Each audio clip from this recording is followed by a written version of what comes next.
Hello, everyone, and welcome back to Nightmare Narratives. I can picture some of you already in bed, maybe some of you just getting home from work. Wherever you are, whatever time it is, I'm glad you're here.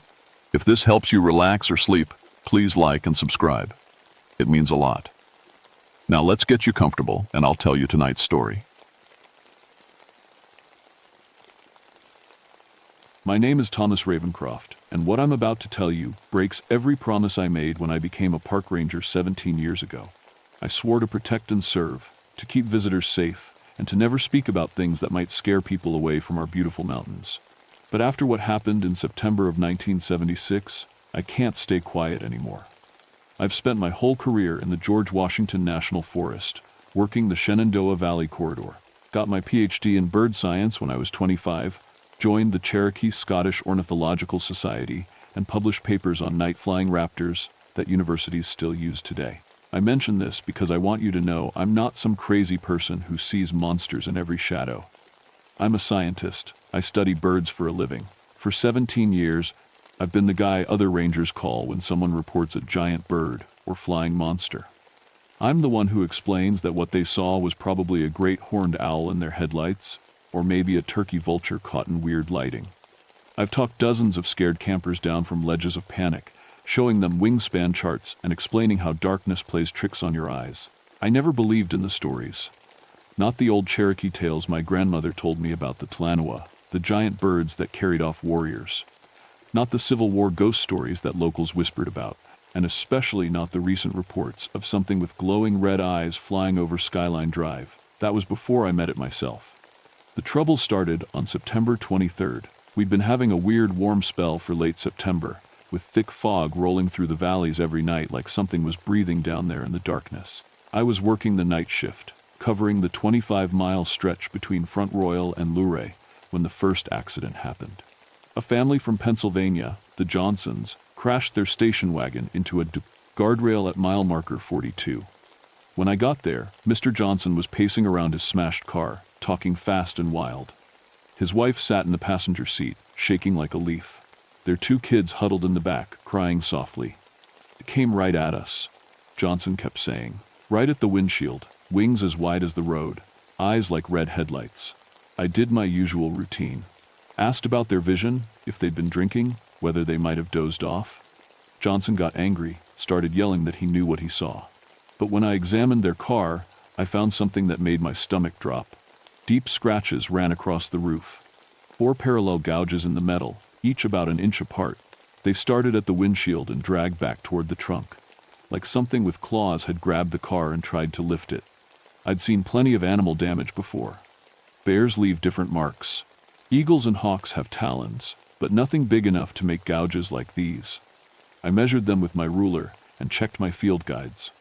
No bird in North America has a talon spread that wide. I wrote it up as unknown wildlife encounter and forgot about it. That was my first mistake. 3 nights later, it happened again. Then again. By the end of the week, we had 5 separate incidents. Different families, different times of night, but always the same story. Something huge, flying at their cars, red eyes, wings that blocked out the sky, and always those claw marks on the roofs. My supervisor, Captain Reynolds, called me into his office on October 1st. "Tom, we've got a problem. These accident reports are getting attention from Richmond. The governor's office is asking questions. Tourism board is worried. I need you to figure out what's really happening out there." I grabbed my gear that night: night vision goggles, trail cameras, my bird identification books, and a thermos of coffee. If there was a large raptor causing these accidents, I was going to find it and relocate it. Simple as that. I set up at mile marker 42, where the first accident happened. The fog was rolling in thick, and the temperature had dropped 10 degrees since sunset. I put on my night vision goggles and settled in to wait. That's when I noticed the silence. In 17 years of night surveys, I'd never heard the mountains so quiet. No owl calls, no rustling in the underbrush, no insects buzzing. Even the wind had stopped. It was like someone had turned off all the sound in the world except my own breathing and heartbeat. My radio crackled. "Unit 7, this is base. Do you copy?" I grabbed the handset. "This is Ravencroft. Go ahead." "Tom, we've got a problem. Janet Morrison missed her check-in. She was supposed to radio in from the Thornton Gap area at 11:30. It's now past midnight. Janet was a good ranger, 10 years experience, never missed a check-in, never took unnecessary risks. If she wasn't answering her radio, something was wrong. "I'm heading that way," I said, packing up my equipment. But as I started my truck, I heard something that made me freeze. A sound like wind rushing through massive wings, coming from somewhere high above the trees. I looked up through my windshield, but saw only darkness and fog. The sound faded into the distance, heading north toward Thornton Gap, toward where Janet was supposed to be. The drive to Thornton Gap usually takes 20 minutes on the winding mountain roads. I made it in 12, pushing my truck as fast as I dared through the fog. My headlights barely cut 10 feet ahead, and the silence followed me the whole way. Even my engine seemed quieter than usual, like the mountains were swallowing every sound. I found Janet's patrol car at the Thornton Gap overlook, doors closed, engine running, headlights still on. No sign of Janet anywhere. I grabbed my flashlight and walked around the vehicle.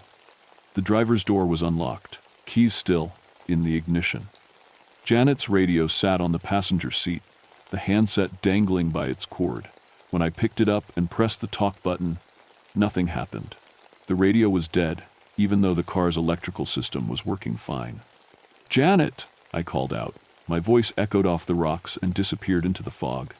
"Janet Morrison!" No answer. I followed standard search protocol, walking in expanding circles around the car. Janet's flashlight was on the ground about 20 feet away. The lens cracked, the bulb burned out. Next to it, I found her ranger hat. That's when I saw the first footprint. It was pressed deep into the soft earth near the cliff edge, but it wasn't human. Too big, too wide, with what looked like claw marks at the front. I knelt down and shined my light on it. The print was nearly a foot long and shaped like a bird's foot, but no bird I knew walked on the ground with feet that size. I was taking measurements when I heard the wing sound again, closer this time, just above the tree line. I looked up and saw something that made my blood turn cold. A shadow passed between me and the low-hanging clouds. It was massive, easily 15 feet from wingtip to wingtip, moving in a way that no aircraft could. It banked and turned like a living thing, circling the overlook twice before disappearing back into the fog. I grabbed my radio and tried to call for backup, but got only static. The fog seemed to be getting thicker, pressing down on the mountain like a heavy blanket. My truck's headlights looked dimmer than before, as if the light itself was being absorbed by the darkness. Something crunched in the woods behind me. I spun around, flashlight beam cutting through the fog. "Janet, is that you?" More sounds. Heavy footsteps, but wrong somehow. Too spaced apart, like whatever was making them had a much longer stride than a human. And between the footsteps, a scraping noise, like something being dragged across the ground. I drew my service weapon and clicked off the safety. "This is Ranger Ravencroft. Identify yourself." The footsteps stopped. For a long moment, the only sound was my own rapid breathing and the quiet hum of Janet's patrol car. Then I heard something that made my skin crawl. A low, rumbling sound, almost like a cat purring, but much deeper and longer. It seemed to come from all around me, vibrating through the ground and into my bones. I backed toward my truck, keeping the flashlight beam moving across the tree line. That's when I saw the eyes. 2 red dots, about 8 feet off the ground, watching me from the darkness between the trees. They glowed like coals, steady and unblinking. As I stared at them, they began to move, rising higher into the air until they were at least 10 feet up. "What the hell?" I whispered. The eyes blinked once, slowly, and then they were gone. I ran to my truck and grabbed the radio, switching to the emergency frequency. "Base, this is Ravencroft. I need immediate backup at Thornton Gap. Officer down, possible." I stopped. Possible what? Giant bird with glowing eyes? That would end my career faster than I could blink. Instead, I said, "Missing person situation, requesting search and rescue team. Copy, Unit 7. Teams are en route. ETA 20 minutes. 20 minutes felt like 20 hours. I stayed by the trucks, keeping both flashlight and headlights pointed toward the trees, but I didn't see the red eyes again. When the search team finally arrived, led by Captain Reynolds, I had to make a decision about how much to tell them. I decided to stick to the facts. Janet's abandoned car, her damaged radio, the strange footprint by the cliff edge. I didn't mention the shadow in the sky or the eyes in the trees. I knew how crazy it would sound. We searched until dawn, but found no trace of Janet Morrison. The footprint I'd seen was gone, washed away by a sudden rainstorm that seemed to come out of nowhere. Her radio was working fine when the tech guys tested it. Even the crack in her flashlight lens had somehow disappeared. It was like the mountain had swallowed up all the evidence, leaving only Janet's empty patrol car and a lot of unanswered questions. Captain Reynolds pulled me aside as the search team was packing up. "Tom, I need to ask you something, and I want a straight answer. Did you see anything unusual out here tonight? Anything at all?" I looked into his tired eyes and made my second mistake. "No, sir, nothing unusual." He studied my face for a long moment, then nodded. "Okay, we'll keep looking for Janet, but I'm assigning you to desk duty for the rest of the week. You look like you need some rest." I drove home as the sun came up over the Blue Ridge Mountains, trying to convince myself that what I'd seen was just fog and shadows and an overactive imagination. But I couldn't shake the memory of those red eyes, watching me from the darkness. And I couldn't stop thinking about the sound of those massive wings heading north into the night. I spent 3 days behind a desk, filing reports and answering phones, but I couldn't stop thinking about Janet. The official search had been called off after 48 hours. No body, no evidence of foul play, no leads to follow. The department wrote it up as a voluntary disappearance, suggesting that Janet might have had personal problems we didn't know about. I knew better. On my 4th day of desk duty, Captain Reynolds called me back into his office. He looked like he hadn't slept in days, his usual neat uniform wrinkled and coffee-stained. "Tom, we've got a situation. 3 hikers went missing yesterday on the Appalachian Trail section near Compton Peak. 2 college kids and their guide. The Park Service is sending in a full search team, and they want our best tracker along." "What about my desk duty?" "Forget the desk duty. We need you out there." He handed me a folder. "Read this on the way. And Tom, I want you to know that if you see anything at all that seems off, you report it immediately, no matter how crazy it sounds." The file contained statements from other hikers who'd been in the area. Their stories made my blood run cold. Sounds of massive wings overhead, a feeling of being watched from the trees, and 3 separate reports of red eyes glowing in the darkness. One hiker, a man named David Chen, had taken a photograph. It showed what looked like a large bird perched on a dead tree, but the image was blurry and the bird was too big, the proportions all wrong. Chen insisted it was at least 8 feet tall. I met the search team at the Compton Peak trailhead. 12 experienced search and rescue volunteers, 2 Park Service rangers, and a bloodhound named Rex who had found dozens of missing persons over the years. The team leader, a tough woman named Sarah Martinez, briefed us on the situation. The missing hikers are Mark and Jenny Calloway, both 19, students at VCU. Their guide is Robert Moss, age 34, been leading hikes in this area for 8 years. They were supposed to return yesterday evening. Their car is still in the parking lot. We split into 3 teams and headed up different sections of the trail. I was paired with Martinez and Rex the bloodhound. We had the missing hikers' scent items, t-shirt from Mark, a sweatshirt from Jenny, and a work glove from their guide. Rex picked up the trail immediately, leading us up the rocky path toward Compton Peak. For the first hour, everything seemed normal. We found boot prints in the soft earth, a candy wrapper that matched the brand in Jenny's backpack, and a broken tree branch at exactly the right height for someone Mark's size to have bumped into it. Then Rex stopped. The bloodhound stood in the middle of the trail, whining and backing away from something ahead. His ears were pinned back, his tail tucked between his legs. In all my years working with search dogs, I'd never seen one refuse to follow a scent trail. "What's wrong with him?" Martinez asked. I knelt down beside Rex and tried to calm him, but he kept backing away, looking up at the trees above us. That's when I noticed what he was reacting to. The silence. Just like at Thornton Gap, the forest had gone completely quiet. No birds, no insects, no rustling leaves. Even the wind had stopped. The only sound was Rex's anxious whining and our own breathing. "We should call this in," I said, reaching for my radio. Martinez grabbed my arm. "Look." She was pointing up at a large oak tree about 50 feet ahead.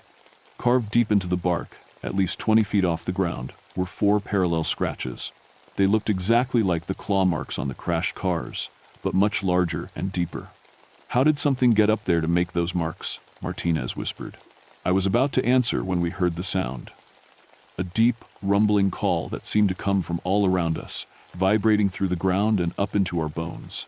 Rex started howling and tried to run back down the trail. The sound came again, closer this time, and I finally understood what it was. It was a call, like birds make to communicate with each other. But no bird I'd ever studied made a sound like that. "We need to get out of here," I said. Martinez was staring up at the scratched tree. "But the missing hikers?" The rumbling call came a third time, directly overhead. We both looked up and saw something that made my knees go weak. A massive shape perched on a branch near the top of the oak tree. It was roughly humanoid but covered in dark fur or feathers. Its wings, partially spread for balance, had to be 15 feet across. And its eyes glowed red, even in the daylight. The creature tilted its head and looked down at us. For a moment that felt like hours, we stared at each other. I could feel something probing at the edges of my mind, like fingers pressing against my thoughts. Then it opened its wings fully and launched itself into the air. The downwash from those massive wings knocked both Martinez and me to the ground. Rex bolted down the trail, howling like he'd seen the devil himself. When I scrambled to my feet and looked up, the creature was circling overhead, just above the treetops. "Did you see that?" Martinez gasped, struggling to get up. Before I could answer, my radio crackled to life. "All units, this is Team 2. We found something, about half a mile up the north trail." "What did you find?" Martinez managed to get her radio working. "You're not going to believe this. We found one of the missing hikers' backpacks. It's stuck in a tree, about 30 feet up." Martinez and I looked at each other, then up at the circling shadow above us. How did a backpack get 30 feet up in a tree? The voice on the radio continued. "And guys, there are claw marks all over the trunk." The shadow overhead banked and headed north, toward where Team 2 was reporting from. I grabbed Martinez's arm. "We need to get everyone out of these woods, right now." "But the missing people? I don't think we're going to find them alive." The radio crackled again. "All units, this is Team 3. We need immediate assistance." "We found." "Jesus Christ, what is that thing?" Then the radio went dead. We ran through the forest like our lives depended on it, which they probably did. The silence had broken, replaced by sounds that made my blood freeze. Tree branches snapping high overhead, the rush of massive wings, and worst of all, a keening cry that sounded almost human. When we reached the coordinates where Team 3 had been searching, we found their equipment scattered across a small clearing. Radios smashed, backpacks torn open, contents spread everywhere. But no sign of the 3-person team. Martinez was checking her radio when I saw them. More of those impossible footprints, pressed deep into the earth around the clearing. But these were different from the ones I'd found at Thornton Gap. These looked like they'd been made by something walking upright, like a person, but with clawed feet and a stride twice as long as any human could manage. The prints led to the base of a massive pine tree. Looking up, I could see broken branches all the way to the top, like something very heavy had climbed up using the limbs as a ladder. "Martinez," I called softly. "Look at this." She came over and followed my gaze upward. High in the canopy, maybe 60 feet up, something was moving among the branches. It was too dark to see clearly, but I caught glimpses of red eyes and the outline of folded wings. "It's watching us," she whispered. That's when I realized what had been bothering me about the missing people. The bloodhound had followed their scent to a certain point, then refused to go further. The backpack in the tree, the scattered equipment. The creature wasn't just killing people, it was taking them somewhere. "We need to get out of here and call for backup," Martinez said, backing toward the trail. I started to follow her, but something made me stop. A sound, faint but unmistakable, a human voice calling for help. "Did you hear that?" Martinez stopped. "Hear what?" The voice came again. Definitely human, definitely in distress. It seemed to be coming from above us, from the direction of the red eyes in the tree. "Someone's still alive up there," I said. "Tom, no, we need to get help." But I was already moving toward the base of the pine tree. The voice called out again, clearer this time. "Help me, please." It sounded like a young woman. Jenny Calloway, maybe, one of the missing college students. I found handholds in the rough bark and started climbing. The tree was easier to scale than I'd expected. The thing that had gone up before me had broken enough branches to create a natural ladder. 20 feet up, then 40, then 50. "Tom, get down from there," Martinez called from below. I ignored her and kept climbing. The voice was getting clearer. "Please, help me. I can't get down." At 60 feet, I reached a thick cluster of branches that formed a natural platform.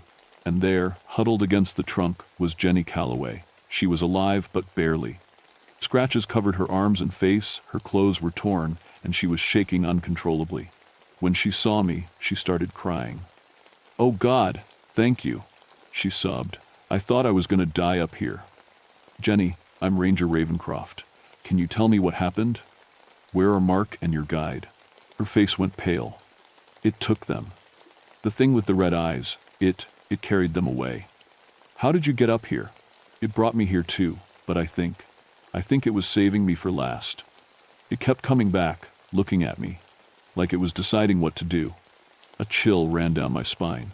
"Jenny, we need to get you down from here right now." I started to help her toward the broken branches we could use as a ladder, but she grabbed my arm. "It's coming back," she whispered. "I can feel it watching us." That's when I heard the wings again, much closer this time. The sound of something large moving through the air, heading straight for our tree. "Climb down," I told Jenny. "Fast as you can." She started down the makeshift ladder, but she was weak and scared, moving too slowly. The wing sounds were getting louder, accompanied by that deep, rumbling call I'd heard before. I looked up through the canopy and saw it coming. A massive shape blotting out the sky, red eyes fixed on our tree. It was moving with purpose, like a hawk diving for prey. "Faster!" I shouted to Jenny. She was only 30 feet down when the creature reached us. It landed on the branches above my head with enough force to shake the entire tree. Up close, I could see it clearly for the first time. It was about 8 feet tall, covered in dark fur that looked almost like feathers in the dim light.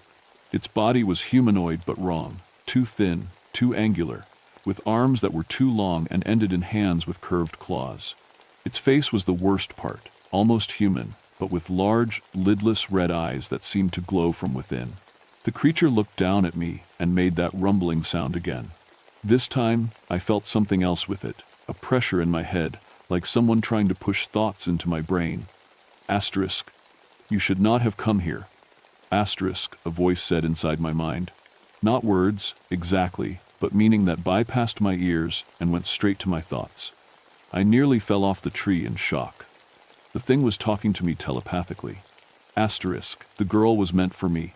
Asterisk, the voice continued. Asterisk, as were the others. You interfere with something you do not understand. Asterisk, let her go.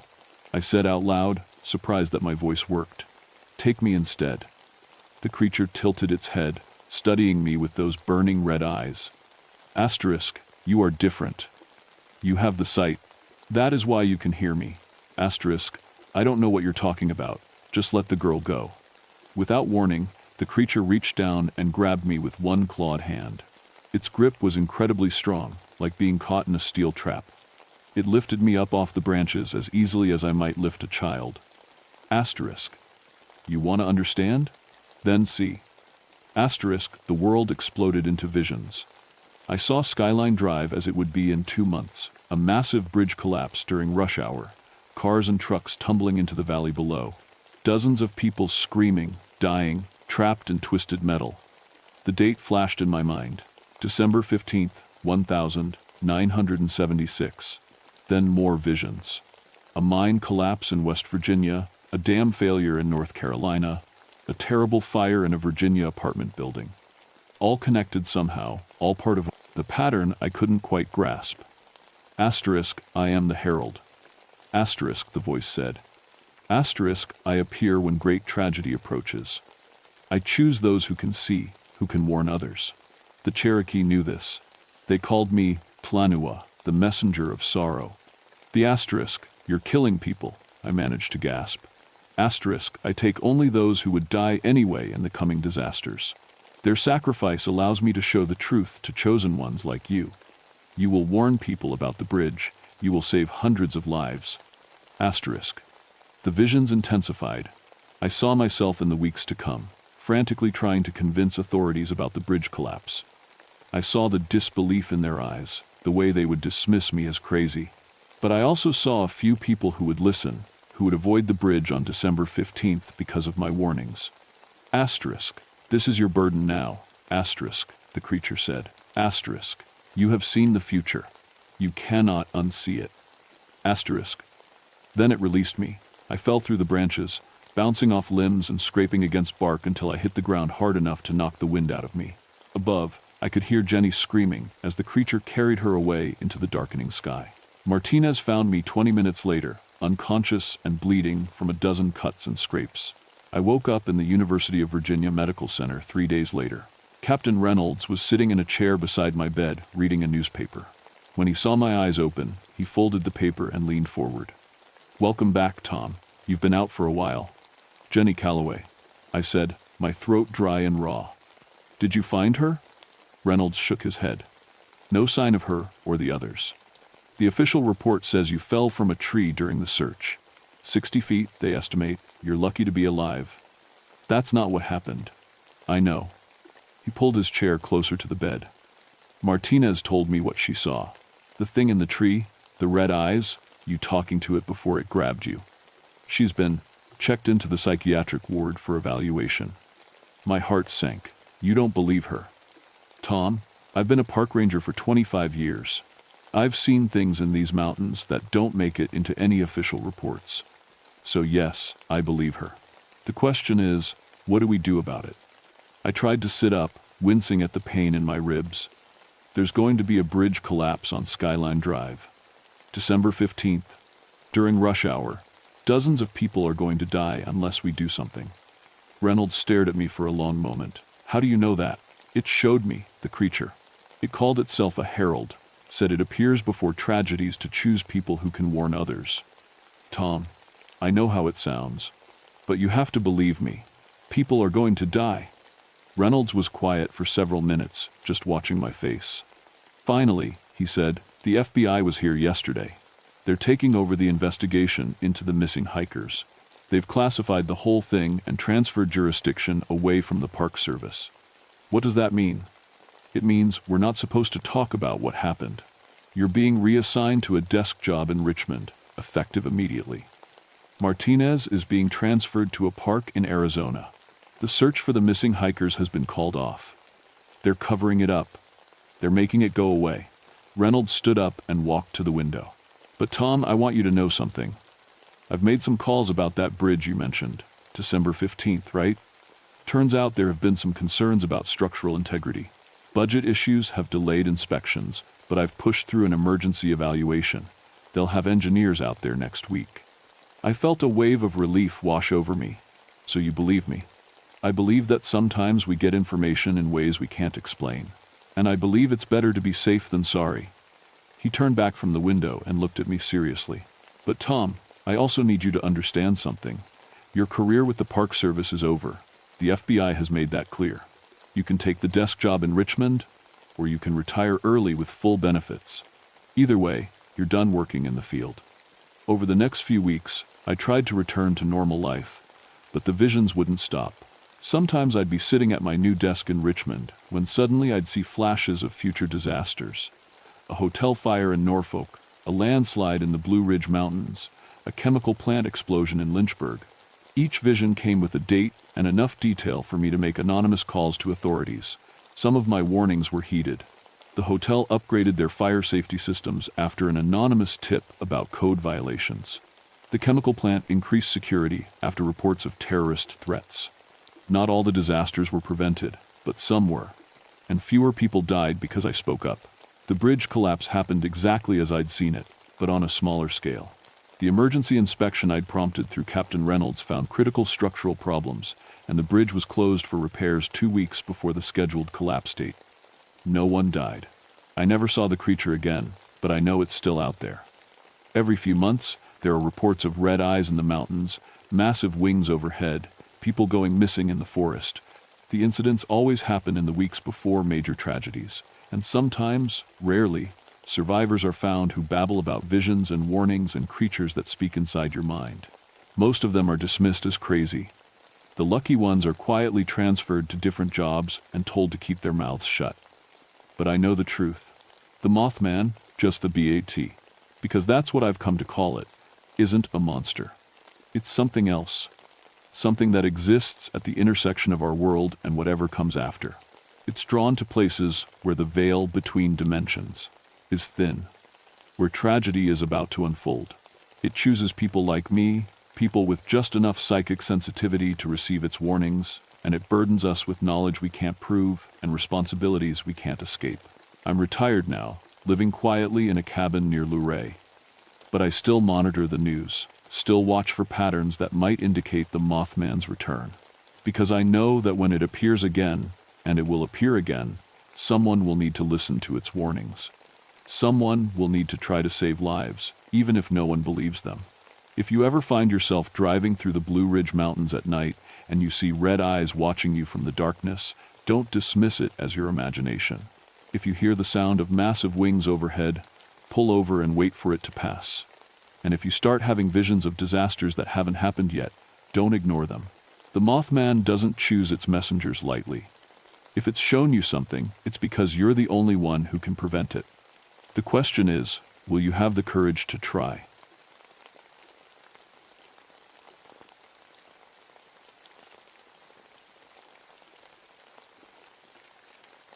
My name is Isaac Mountain Hawk. I've been a park ranger for 21 years, and I've pulled more than 200 people out of caves. I know these mountains better than my own backyard. The Red River Gorge in Kentucky has been my home since I was born, just like my daddy and his daddy before him. People think being a ranger is just sitting around watching trees grow. They don't know about the cave rescues at 2 a.m., or the times you have to crawl through spaces smaller than a washing machine to reach someone who's hurt bad.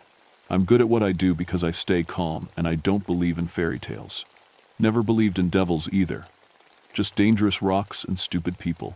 November 15th, 1983 started like any other day. Cold morning, ice storm coming in fast. I was drinking coffee in the ranger station when the phone rang. Sarah, our dispatcher, looked worried when she hung up. "We got 6 missing cavers," she said. "Spelunking club from the university. They were supposed to check in yesterday at 4 p.m. "Which cave system?" I asked, already reaching for my gear. "Devil's Backbone Ridge, the new cave they found last month." I stopped. Devil's Backbone was bad news, even on good days.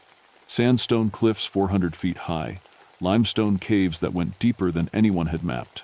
The Cherokee used to say that ridge was cursed, but I figured they just knew dangerous ground when they saw it. "Who's going with me?" I asked. "Danny Fletcher and Mike Torres. State Police cave team is 2 hours out." Danny was young but smart, good with ropes, and didn't panic easy. Mike had been caving for 15 years. Solid guys, both of them. We'd need to be solid for this one. The drive up to Devil's Backbone took 45 minutes on winding mountain roads.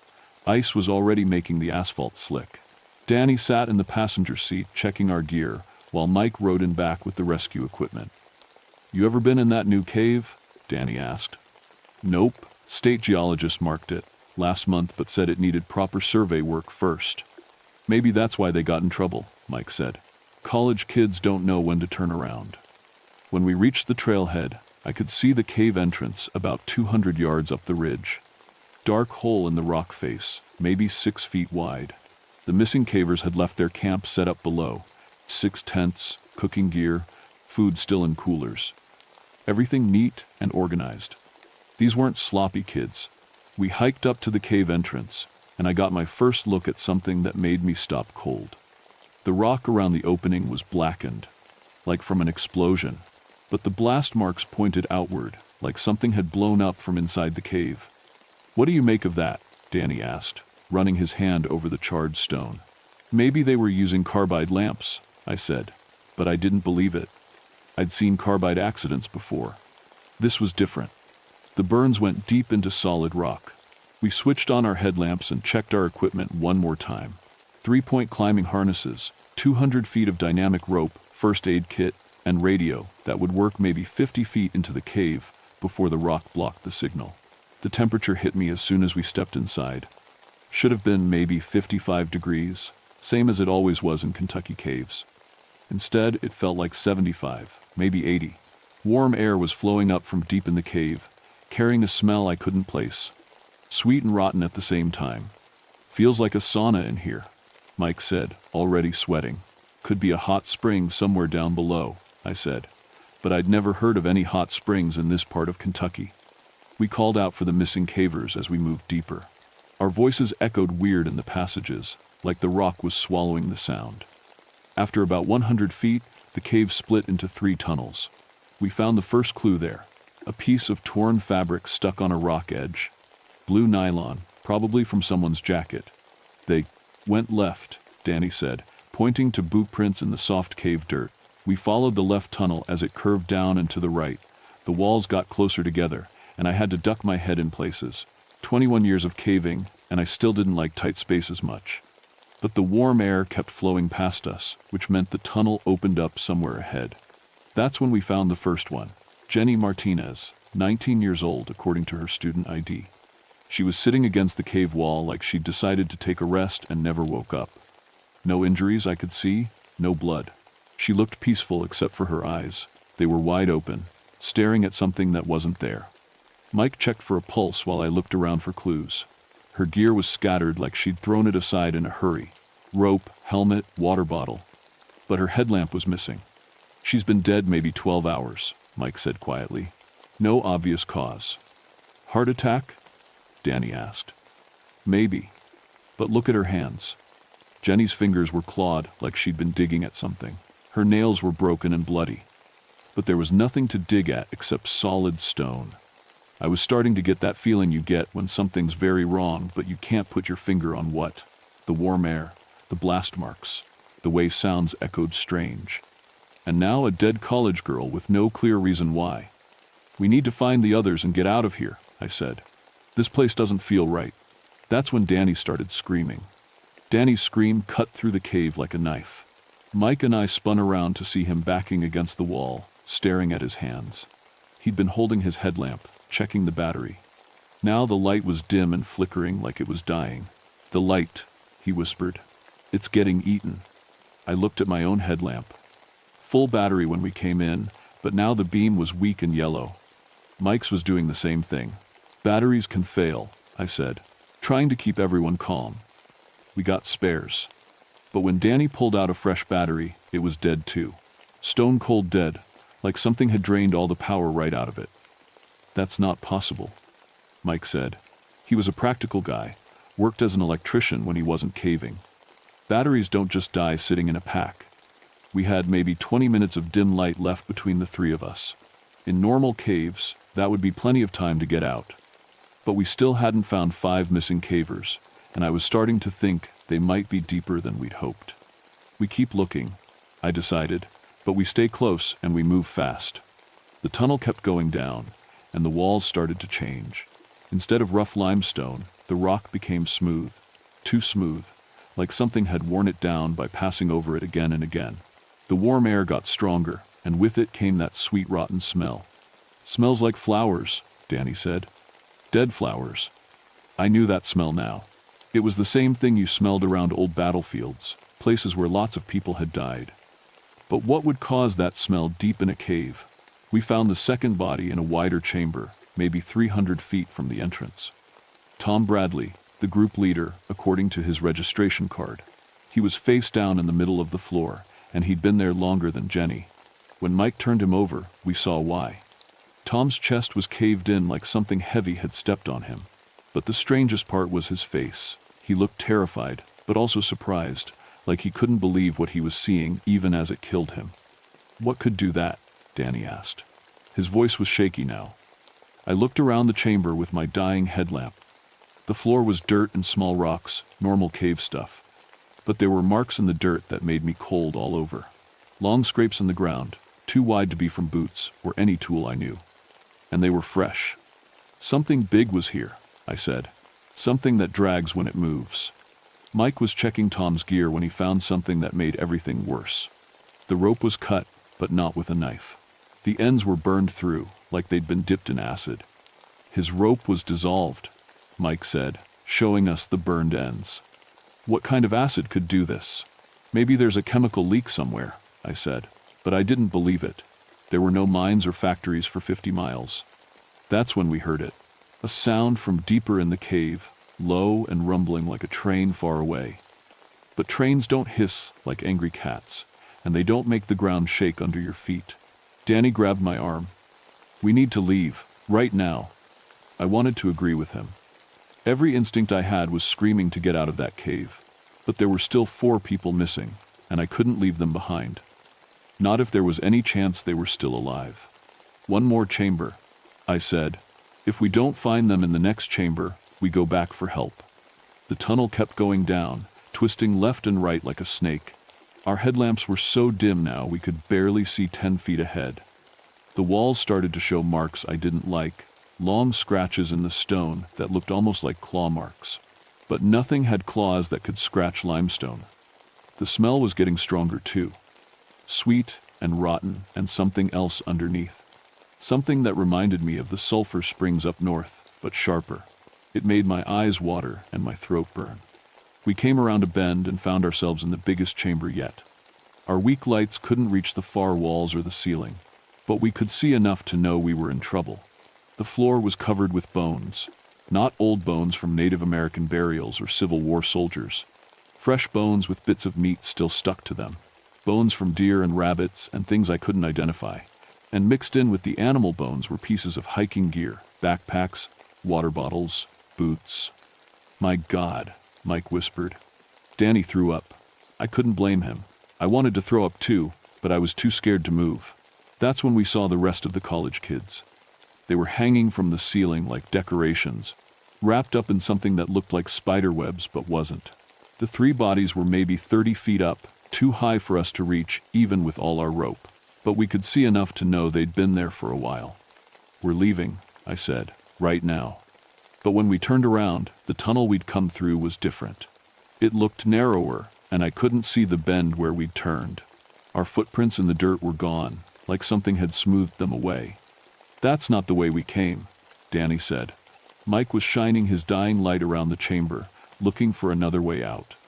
That's when his light caught something moving in the shadows across from us. Something big. Something that slithered when it moved. Turn off the lights, I whispered. What? Turn them off. Now. We clicked off our headlamps and stood in complete darkness.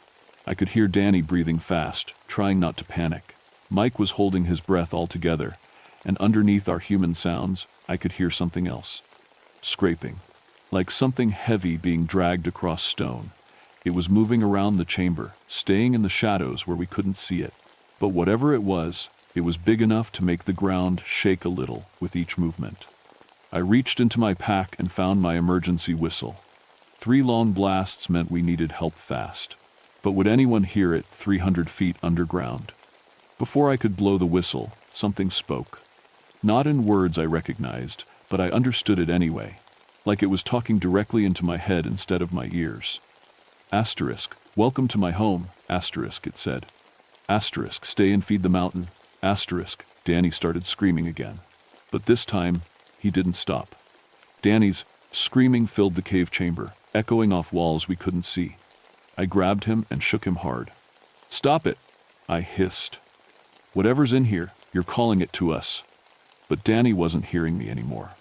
His eyes had rolled back white, and he was making sounds no human throat should make. Mike clicked his headlamp back on, and in the weak yellow light I could see Danny's mouth moving like he was speaking, but the words coming out weren't English. They weren't any language I'd ever heard. The scraping sound was getting closer. Whatever was moving around the chamber, it was taking its time, like it knew we couldn't escape and wanted to enjoy watching us panic. Danny, listen to me, I said, slapping his face. You need to snap out of this. His eyes focused on me for a second, and when he spoke, it was in his own voice again. It's in my head, he whispered. It's showing me things, terrible things. What kind of things? People, hundreds of people over the years. It brings them down here and feeds on them. Not their bodies, their fear, their pain. It keeps them alive as long as possible to make the fear last. Mike was backing toward the wall, swinging his light around the chamber. There's no way out, he said. The tunnel we came through, it's gone. I looked where he was pointing. The opening where we'd entered was solid rock now, like it had never been there at all. But that was impossible.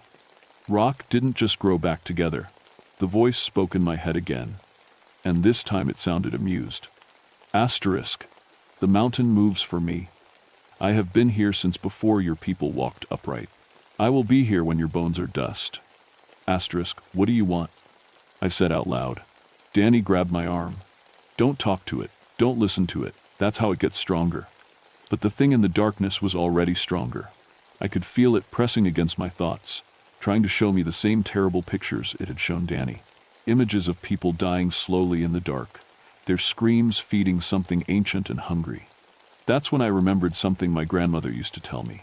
She was Melungeon, mixed Cherokee and European blood that went back to the first settlers. She used to say there were things in these mountains older than the Cherokee, older than anyone. Things that slept in the deep places and woke up hungry. She'd taught me words to say if I ever met one of those things. I'd never believed her stories, but now I was desperate enough to try anything. I started speaking the old words, the protection prayer she'd made me memorize when I was 10 years old. The sounds felt strange in my mouth, like my tongue wasn't shaped right for them. The scraping stopped. In the sudden silence, I heard something else. Breathing that wasn't human. Slow and deep like a sleeping giant, but awake and angry. Mike's headlamp flickered and went out completely. Danny's died a few seconds later. That left just my light, so weak I could barely see my own hands. But in that dim glow, I saw it. The thing that had been hunting us was like nothing in any nightmare. It had the body of a snake, but huge, maybe 40 feet long and thick as a tree trunk. The front part rose up like a cobra, but instead of a snake's head, it had the torso of a man. A man with skin like burnt leather and eyes that glowed yellow in the dark. When it smiled, I saw teeth like broken glass. Your grandmother's words are old, it said, and this time I heard it with my ears as well as my mind. Its voice was like rocks grinding together. But I am older. The creature moved closer, and I could smell its breath. Sulfur and rotting meat and something sharp that made my eyes water. Each time it breathed out, the air shimmered like heat waves. I have eaten your people for 1,000 years, it said. Cherokee, settlers, soldiers, cavers. They all taste the same in the end, like fear and regret. Danny was on his knees now, rocking back and forth. But Mike surprised me. Instead of running or falling apart, he pulled something from his pack. A flare gun, the kind we used for emergencies. Stay back, he shouted, pointing it at the creature. The thing laughed, a sound like boulders falling down a cliff. Fire cannot hurt me, little man. I am made of fire and stone and the hunger that lives between them. But when Mike pulled the trigger, something unexpected happened. The flare hit the creature in the chest and stuck there, burning bright red. The thing didn't seem hurt, but it recoiled like it didn't like the light. In the sudden red glow, I could see the chamber clearly for the first time. We were in a natural cave room, maybe 50 feet across, with openings leading off in 4 directions. The bones on the floor weren't just from animals. There were human skulls mixed in, some of them old enough to be brown with age. And wrapped around the walls like decorations were things that had once been people. Dozens of them, maybe hundreds, preserved somehow in the warm air that flowed through the cave. My collection, the creature said proudly. Each one screamed so beautifully before they joined the mountain. The flare was burning down, and our world was getting darker again. But I'd seen what I needed to see. One of the tunnels leading out had moving air, and moving air meant it led somewhere. This way, I whispered to Mike and Danny. When the flare dies, run for the tunnel on the left. What about you? Mike asked. I was still holding my grandmother's words in my head, and I could feel them doing something. Not hurting the creature, but keeping it from getting into my thoughts completely. Maybe that would be enough. I'll keep it busy, I said. Get out and bring help, real help, explosives if you can get them. The flare guttered and died. In the darkness, I heard Mike dragging Danny toward the tunnel. I heard the tunnel in alive toward the tunnel, the creature moving too, turning to follow them. That's when I started shouting every protection prayer my grandmother had ever taught me, as loud as I could. The creature turned back to me, its yellow eyes blazing with anger. You dare use the old words against me? I dare, I said, though my voice was shaking. My people were here before you crawled out of whatever hole you came from. It wasn't true, but the creature seemed to believe it. It reared up to its full height, and in the glow from its eyes I could see it was even bigger than I'd thought. The human part of it was scarred and twisted, with arms that ended in claws like broken metal. "Then you will die like the old ones died," it hissed, slowly and in great pain. But before it could reach me, I heard something that gave me hope. Voices. Human voices, calling my name. The state police cave team had finally arrived. The voices were coming from above us, maybe 100 feet up through solid rock. I could hear them calling for Isaac Mountainhawk, Danny Fletcher, Mike Torres. It was the sweetest sound I'd ever heard. But the creature heard them too, and its glowing eyes got brighter. "More food," it said, licking its lips with a tongue like a black snake. "They will come down to save you, and I will have a feast." I had to warn them somehow, but my radio was dead, and sound doesn't travel up through limestone very well. The only thing I could think of was the emergency whistle in my pack. I put it to my lips and blew 3 long blasts. The sound echoed through the chamber and up into the tunnels above. In the silence that followed, I heard the voices stop. Then they started calling louder, more urgent. "Here!" I shouted as loud as I could. "Don't come down! Dangerous!" But I knew they would come anyway. That's what cave rescue teams do. They go into danger to pull people out. It's what I would have done. The creature was moving again, flowing across the chamber, floor like water. But instead of coming for me, it was heading for one of the upper tunnels where the voices were coming from. That's when I realized something important. The thing was big and strong, but it couldn't fly. It had to travel through the cave passages like everything else. And if I could get to the right tunnel first, maybe I could warn the rescue team before it was too late. I ran. My dying headlamp threw crazy shadows on the walls as I sprinted for the tunnel where I'd heard the voices. Behind me, the creature roared with anger. The sound was like a landslide, and it made loose rocks fall from the ceiling. The tunnel I chose was narrow and steep, angling up toward the surface. I could hear voices more clearly now, at least 4 men, maybe 5. They were maybe 200 feet above me and coming down fast. "Don't come down," I screamed up the tunnel. "There's something dangerous down here." But my voice just echoed back at me. Either they couldn't hear me, or they were too far away to understand.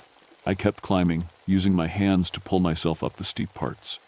The rock was smooth here too, worn down by something that had passed this way many times over many years. I tried not to think about what had made those smooth patches. Behind me, I could hear the creature coming. It moved different in the narrow tunnel, less like flowing water and more like a freight train. The grinding sound of its body against the rock walls was getting closer. My headlamp finally died completely, leaving me in total darkness. But I kept climbing by feel, running my hands along the walls to find handholds. The tunnel was getting warmer, and I could smell fresh air mixing with the sulfur stench from below. That's when I saw lights above me. Real lights, bright and steady. The rescue team was close. "Hey!" I yelled. "Can you hear me? Isaac?" The voice belonged to Captain Morrison from the state police. "That you down there?" "Yes, but don't come any closer. The creature hit me from behind like a truck. I went flying forward, smashing into the tunnel wall hard enough to see stars. When I rolled over, it was right there above me, its yellow eyes burning in the darkness. "No more running," it hissed. But the rescue team had heard the noise. Their lights were getting brighter, and I could hear them moving fast down the tunnel toward us. "Turn around!" I screamed. "Get out of here!" Captain Morrison's voice echoed down from above. "Hold on, Isaac. We're coming." The creature smiled its terrible smile. "Yes," it said. "Come to me." That's when I made the decision that probably saved all our lives. I grabbed the creature around what passed for its waist and held on tight. "What are you doing?" it snarled, trying to shake me off. "Taking you with me," I said, and rolled sideways off the tunnel edge.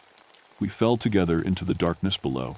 Not far, maybe 20 feet, but far enough to hit the chamber floor hard. The creature landed on top of me, driving all the air out of my lungs. But the impact stunned it for a few seconds, and that was enough. I rolled away and started running again, this time toward the tunnel where Mike and Danny had escaped. If I could get there, maybe I could lead the creature away from the rescue team. But the thing was faster than me, and it was angry now. Really angry. It caught up with me before I'd gone 50 feet, wrapping around my legs like a python. "Enough games," it said, lifting me up to face level. "Time to feed the mountain." I could feel its breath on my face, hot and poisonous. My vision was starting to blur, and my chest felt like it was on fire. This was how it killed people, not with claws or teeth, but with poison breath that burned you from the inside. That's when the lights hit us. 4 members of the state police cave rescue team came rappelling down into the chamber, their headlamps blazing like tiny suns. For the first time since we'd entered the cave, I could see everything clearly. The creature was even more horrible in full light. Its skin was covered with scars and burns, like it had crawled through fire to get here. Its human arms were too long and bent at wrong angles, and its face was the worst part. It looked human enough to be someone's brother or father, but the eyes were pure animal hunger. "What the hell is that thing?" one of the officers shouted. "Shoot it!" another one yelled. But bullets don't work on creatures made of stone and fire and ancient hate. The shots just bounced off its hide like pebbles.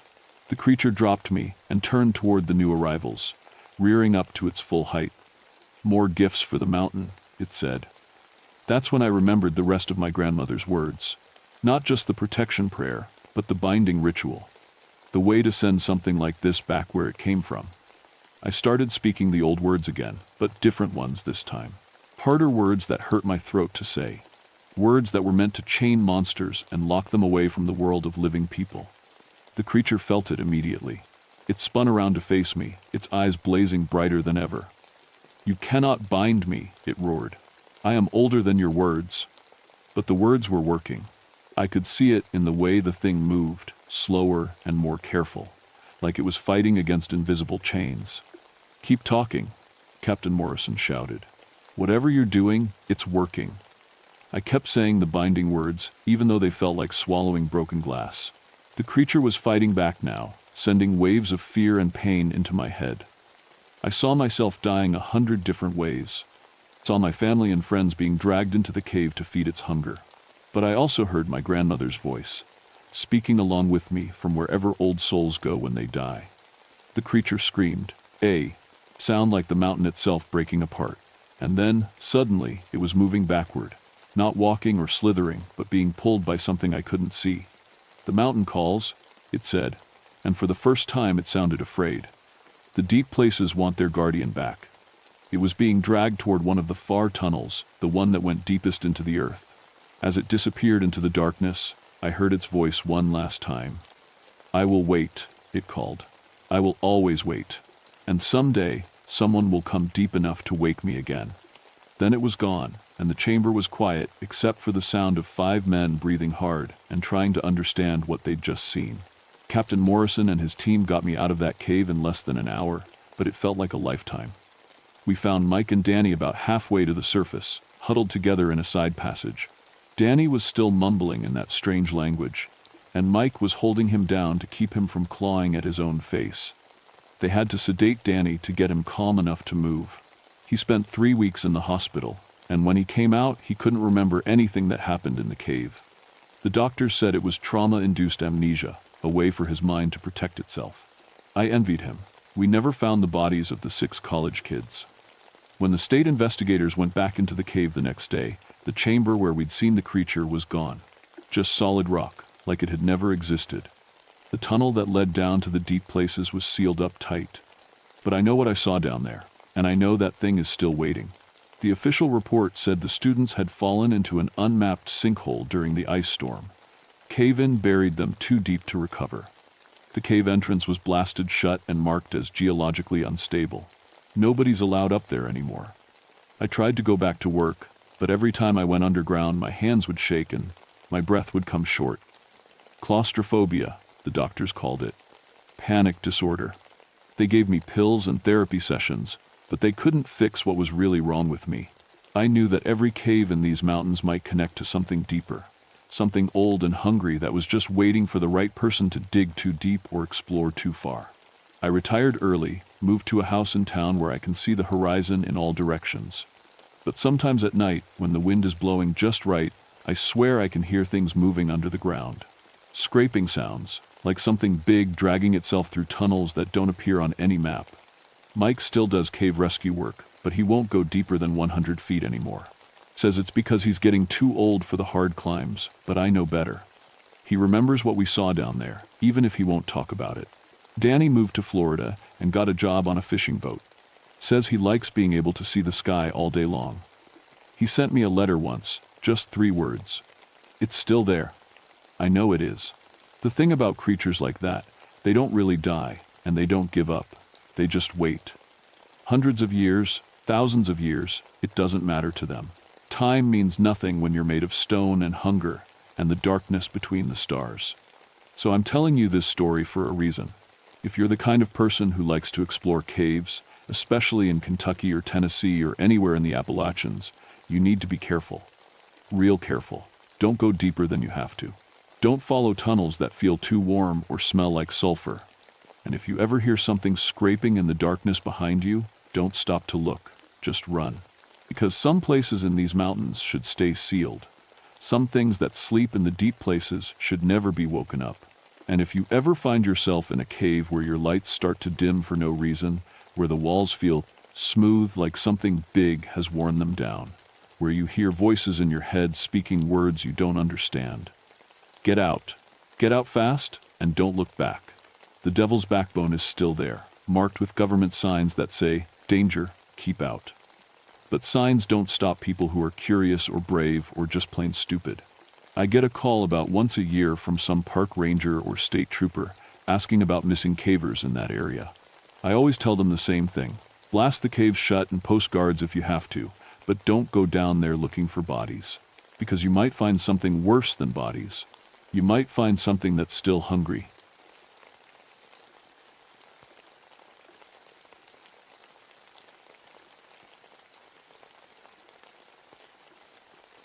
My name is Rebecca Oldham, and I've been a park ranger at Pisgah National Forest for 14 years.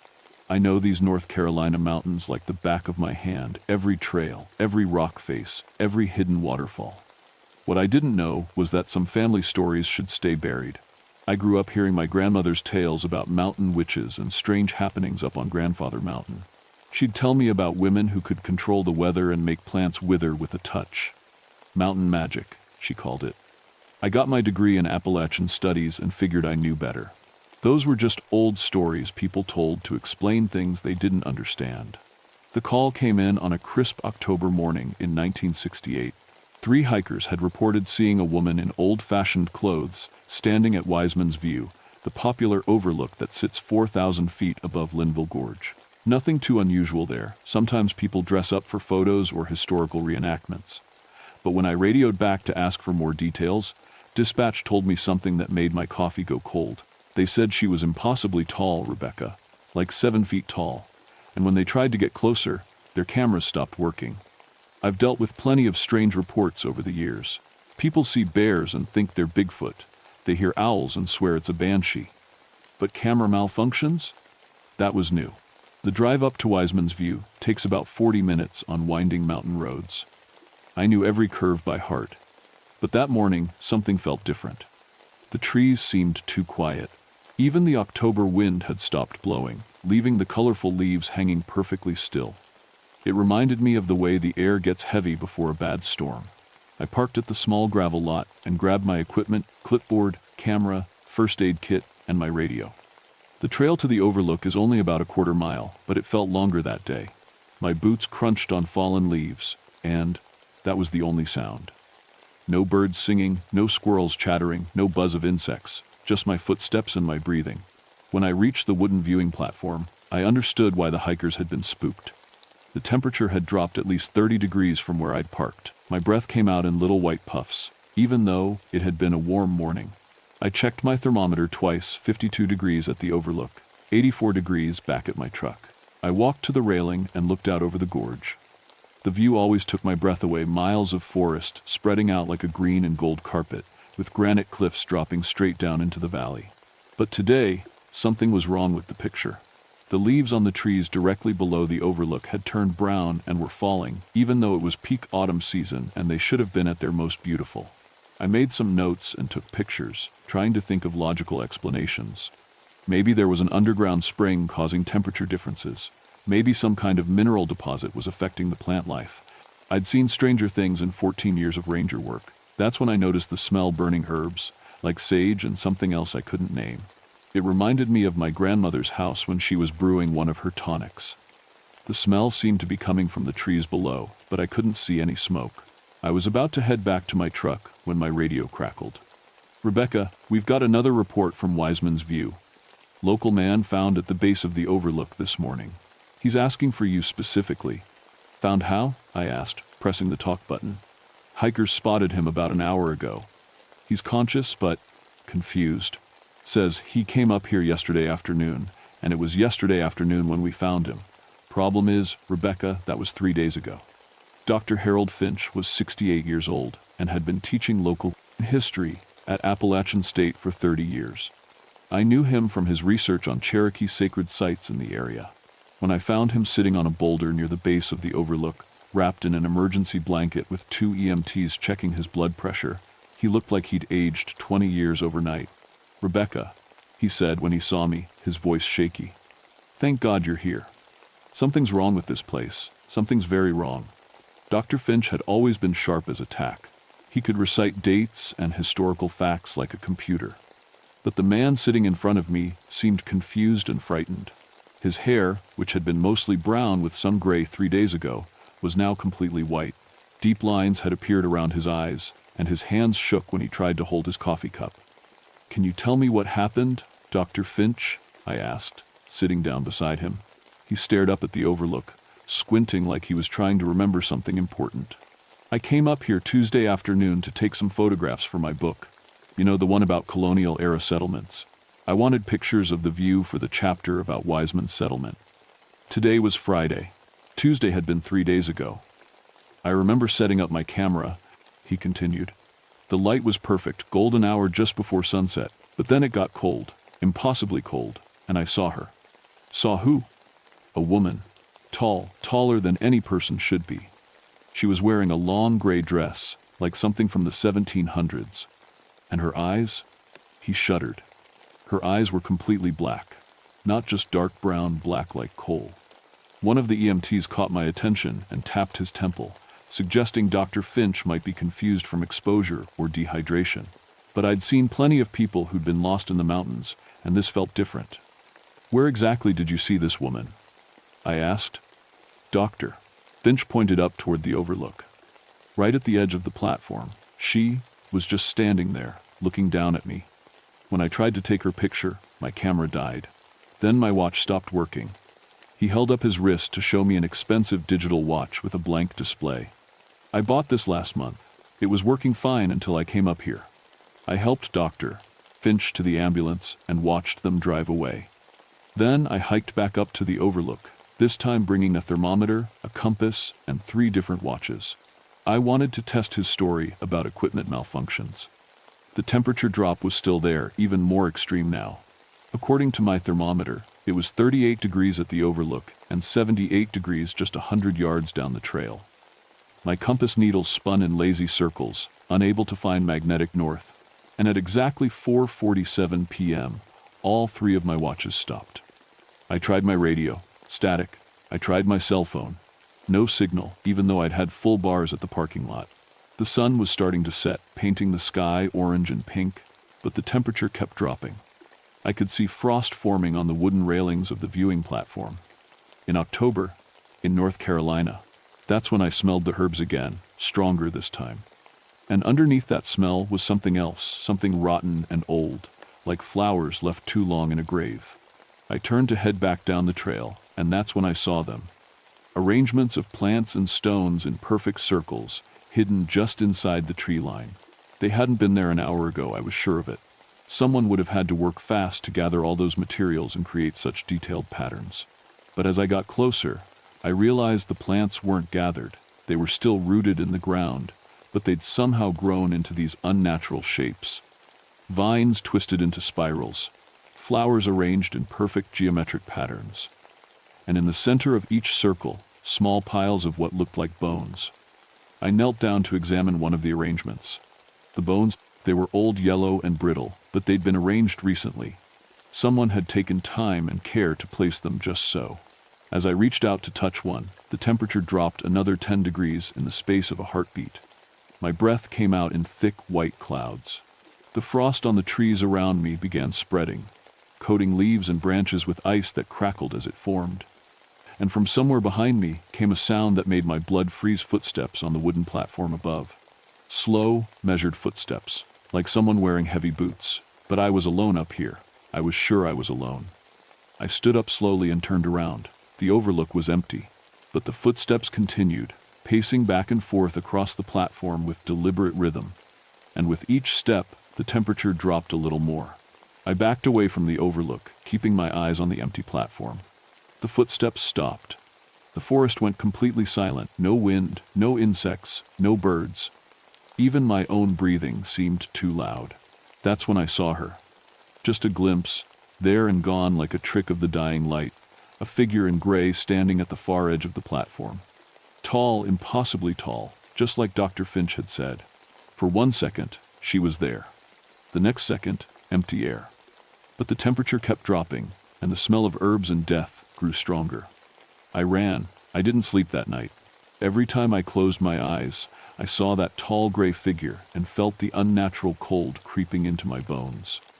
By morning, I'd convinced myself it was just stress and imagination. 14 years as a ranger, and I'd never believed in ghost stories. I wasn't about to start now, but when I got to work, there were 3 more incident reports on my desk. A family from Georgia had found their car covered in frost on Wednesday morning in the parking lot at Wiseman's View, in 75-degree weather. Their photos showed thick ice coating every surface of their SUV, but the ice had melted by the time they got to the ranger station. A group of college students reported that their compasses had all started spinning wildly when they got within a mile of the overlook. One girl's GPS unit had shown their elevation as negative 4,000 feet, as if they were somehow underground. And a local man named Tom Bradley had called to report finding dead animals arranged in patterns near the trail. Looked like something made circles out of rabbits and squirrels, he'd told dispatch. All arranged neat and tidy, like someone was trying to send a message. I radioed my supervisor, Jack Morrison, and asked if I could bring in some help. "What kind of help?" he asked. "Someone who knows about local history, maybe Cherokee folklore. There's something happening up there that I can't explain with normal ranger training." Jack was quiet for a moment. "You talking about bringing in one of those ghost hunter types?" "No," I said. "I'm talking about Dr. James Whitaker from UNC. He's an anthropologist who specializes in Appalachian folklore. And maybe Joseph Crowfeather from the Cherokee Reservation. If there's some historical significance to this place that we don't know about, they might be able to help." 2 hours later, both men were sitting in my office. Dr. Whitaker was a thin, nervous man in his 50s who kept adjusting his glasses. Joseph Crowfeather was older, maybe 70, with long gray hair and calm, dark eyes that seemed to take in everything. "I've been researching these mountains for 20 years, Doctor," Whitaker said, flipping through a folder of papers. "Wiseman's View is named after a colonial settler named Jeremiah Wiseman. He built a homestead near the overlook in 1781. "What happened to him?" I asked. Dr. Whitaker exchanged a glance with Joseph. "The settlement didn't last long. According to court records, there were accusations of witchcraft in 1782. A woman named Constance Blackwood was put on trial."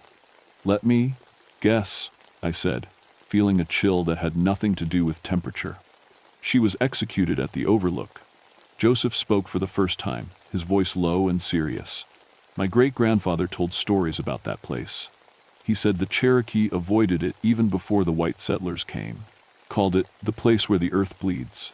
Something about the land itself being wounded." "Wounded how?" "Old violence," Joseph said. "The kind that soaks into the ground and never leaves.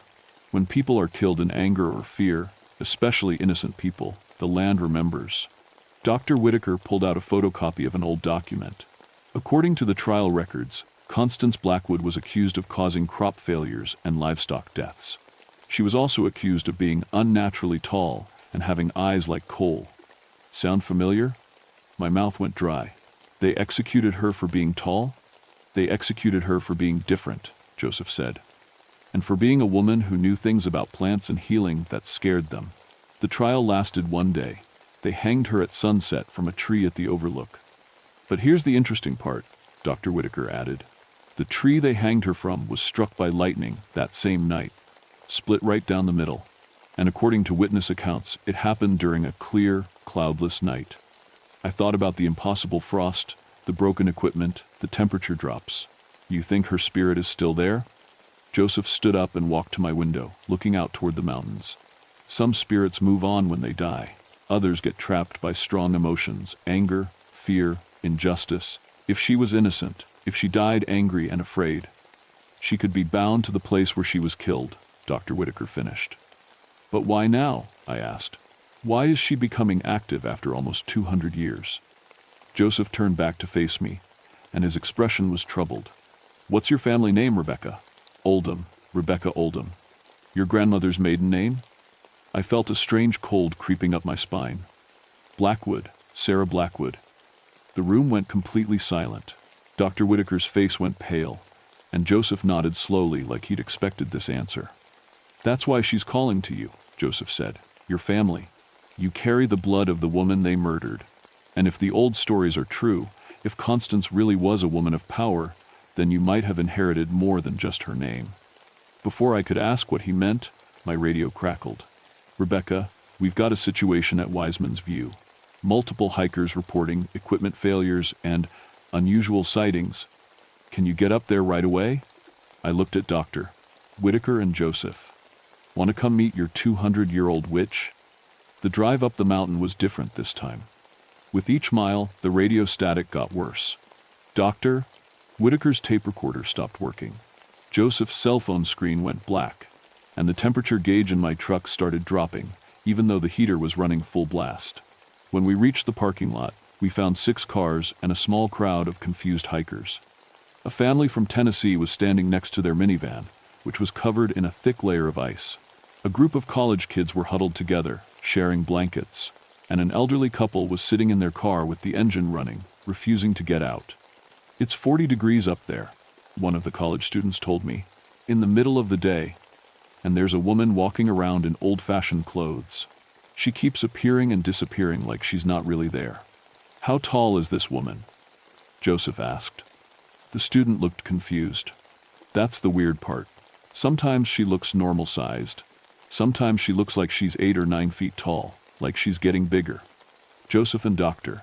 Whitaker exchanged worried looks. She's getting stronger, Joseph said, quietly.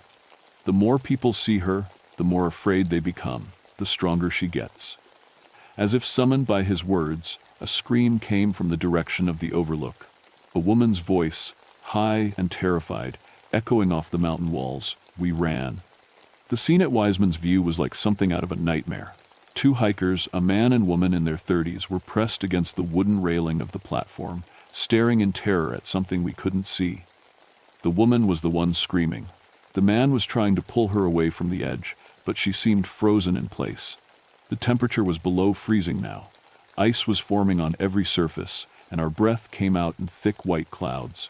But it wasn't the cold that made my skin crawl, it was the wrongness in the air, like the mountain itself was holding its breath.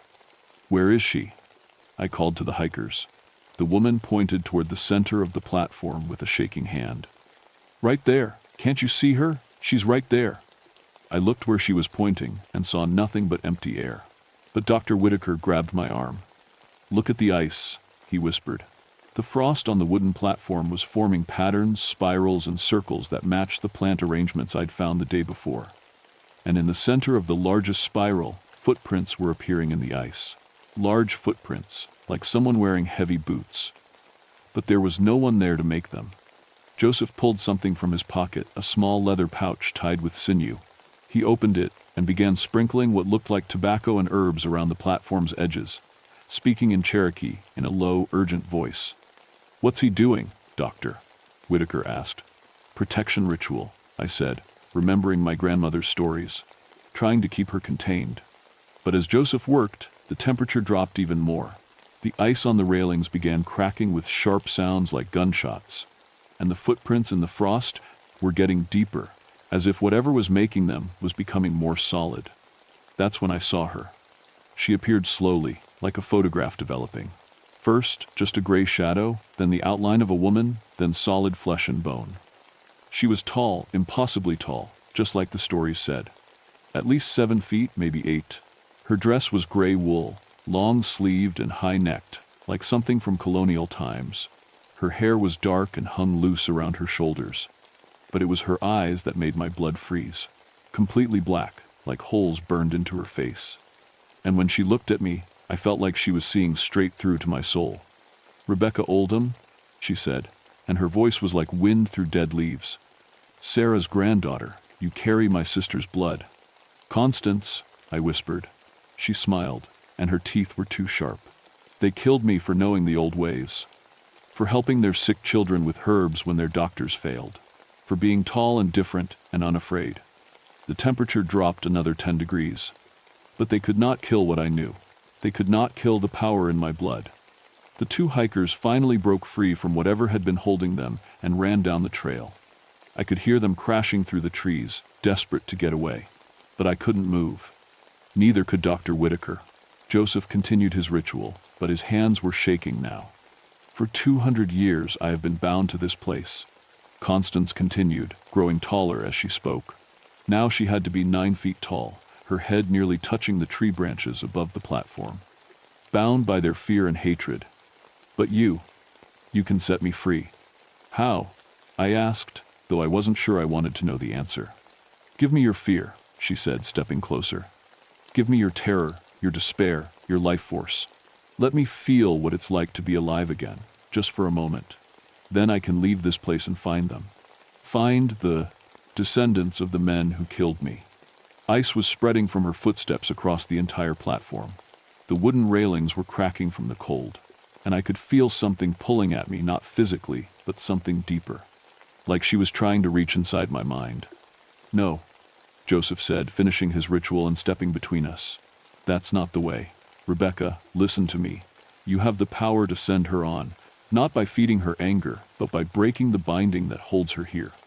I don't know how. Your grandmother did. Sarah Blackwood knew the old ways too. She taught you, even if you don't remember." Constance laughed, and the sound made icicles form on the tree branches. "The old Cherokee thinks he can stop me with tobacco and prayers, but I am stronger now than I was in life. I have fed on fear and anger for 2 centuries. She reached toward me with one pale hand, and where her fingers passed through the air, frost formed in spirals. I could feel the cold creeping into my bones, but it wasn't just physical cold. It was the cold of the grave, of death, of 200 years of rage and loneliness. "Rebecca," Dr. Whitaker said urgently, "in my research I found mentions of counter-rituals, ways to break supernatural bindings. It requires someone of the same bloodline too." But Constance moved faster than anything human should be able to move. One moment she was 10 feet away, the next her cold fingers were wrapped around my throat. Her black eyes were inches from mine, and I could smell the grave dirt and decay on her breath. "Give me your life," she whispered. "Let me be warm again." I tried to speak, tried to breathe, but her grip was like ice-cold steel. The world was starting to go gray around the edges, but somewhere in the back of my mind, I could hear my grandmother's voice, singing an old song in words I didn't recognize. Mountain magic, the old ways. I stopped fighting and let the song fill my mind. My grandmother's voice, strong and clear, singing words that meant protection, cleansing, peace. And suddenly I understood what Joseph meant. I did know the old ways. They'd been passed down through stories and songs, through bloodline and memory. "Constance," I whispered through her grip, "you're not evil. You're just hurt. You're just tired. It's time to rest." Her black eyes flickered, and for a moment I saw something else there, not anger, but sadness. Deep, endless sadness. "I can't rest," she said. "I can't leave. The binding holds me here." "Then I'll break it," I said, not with fear or anger, but with forgiveness. "I forgive them for what they did to you, and I forgive you for what you're doing now." The song in my mind grew stronger.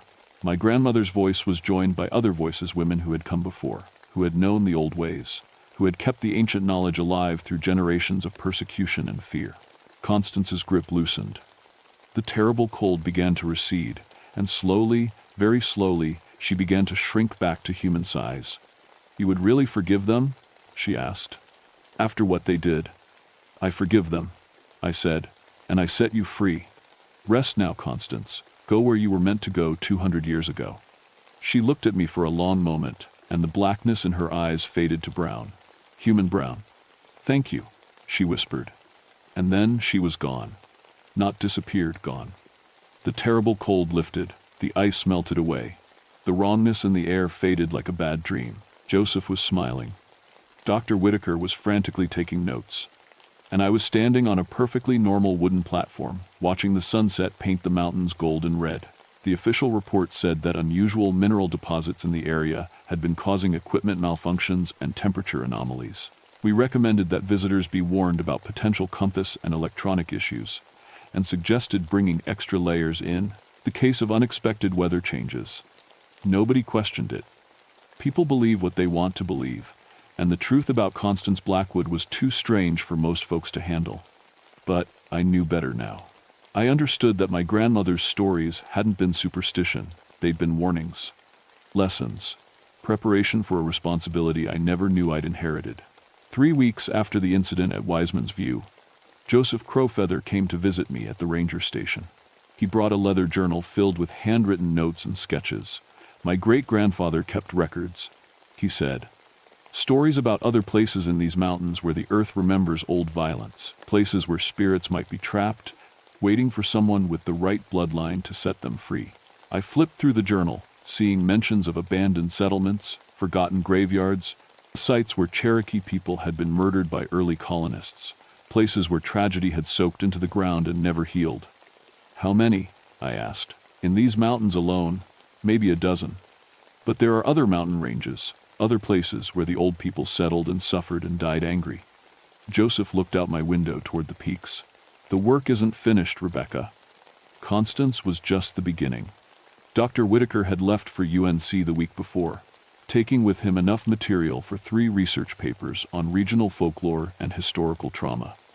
He'd given me his contact information and asked me to call if anything else unusual happened.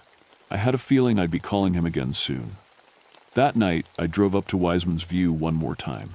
The platform was empty and peaceful, with a gentle breeze carrying the scent of pine and autumn leaves. The temperature was perfectly normal. My equipment worked fine, but as I stood at the railing, looking out over the gorge, I felt something I'd never felt before, a connection to the mountain itself, to the land, and its history and its hidden memories. I could sense other places where old pain lingered, other spirits who might be waiting for someone to help them find peace. My grandmother had known about this responsibility. She'd tried to prepare me with her stories, even when I refused to listen. Now I understood why she'd always looked sad when she talked about the old ways. It wasn't just knowledge she'd been trying to pass on, it was a calling. I pulled out my cell phone and called Joseph. "I've been thinking about what you said," I told him. "About the other places. I want to help." "I was hoping you'd say that," he replied. "There's a place about 50 miles north of here, near Boone. Settlers built a church there in 1789, right on top of a Cherokee sacred site. People have been reporting strange voices in the woods for decades." "What kind of voices?" "Singing," Joseph said. "Cherokee death songs. But the records show that anyone who knew those songs died in the smallpox epidemic of 1783. I looked up at the stars beginning to appear in the darkening sky. Somewhere out there, in the ancient mountains that had witnessed centuries of joy and sorrow, other spirits were waiting. Other stories needed to be heard. Other wrongs needed to be set right.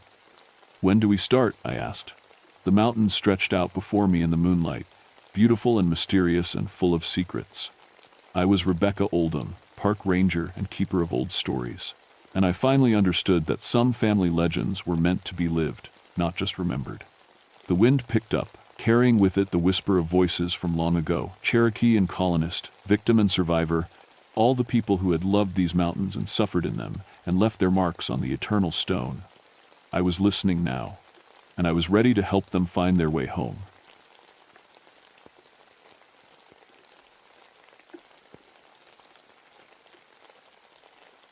My name is William Ashcroft, and I've been a park ranger at New River Gorge for 19 years. Before that, I spent 15 years underground, digging coal out of these same West Virginia mountains. I know these mines better than most folks know their own backyards.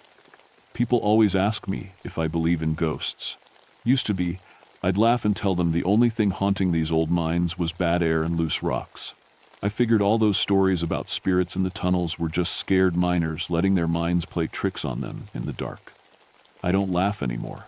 It was January 1989, coldest winter we'd had in 20 years. Snow was piled 3 feet deep, and the temperature hadn't gotten above zero in a week. Most of the old mining roads were blocked, making the abandoned sites even more cut off than usual. That's when the call came in. "Bill, we got a problem up at the old Thurman complex," my supervisor said over the radio. 3 college kids went in there yesterday, filming some kind of documentary. They were supposed to come out this morning, but their car's still there, and nobody's seen them. I knew the place. The Thurman mine had been shut down since 1937, when a cave-in killed 47 miners. The company said it was an accident, but my dad always told me different. He said those men died because the bosses cared more about coal than safety. "I'll head up there," I told him. "Probably just got lost in the tunnels. Happens all the time with these urban explorers." I loaded my truck with rope, flashlights, and emergency gear. The drive up the mountain took an hour through the snow. When I got there, I found their car, a beat-up Honda with Ohio plates, sitting alone in the parking area. The doors were unlocked, and their camera equipment was still inside. That should have been my first warning. I put on my hard hat and checked my equipment. The methane detector was working fine, showing normal readings. My flashlight was bright and strong. Everything looked good to go. The mine entrance was a black hole cut into the mountainside, with old railroad tracks leading into the darkness. Icicles hung down like teeth. I'd been in this mine before for safety inspections, but something felt different this time.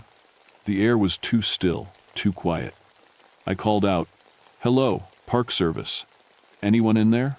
My voice echoed back, but there was no answer. I stepped inside and turned on my flashlight. The beam cut through the darkness, showing the old wooden supports and rusty rail tracks. The air smelled like coal dust and something else, something sweet and rotten. As I walked deeper, I noticed fresh footprints in the coal dust on the floor. 3 sets, just like there should be, but there was something wrong.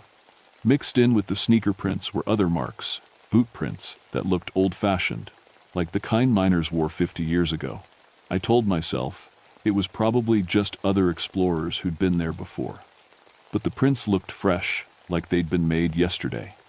The tunnel split into 2 paths, about 100 yards in.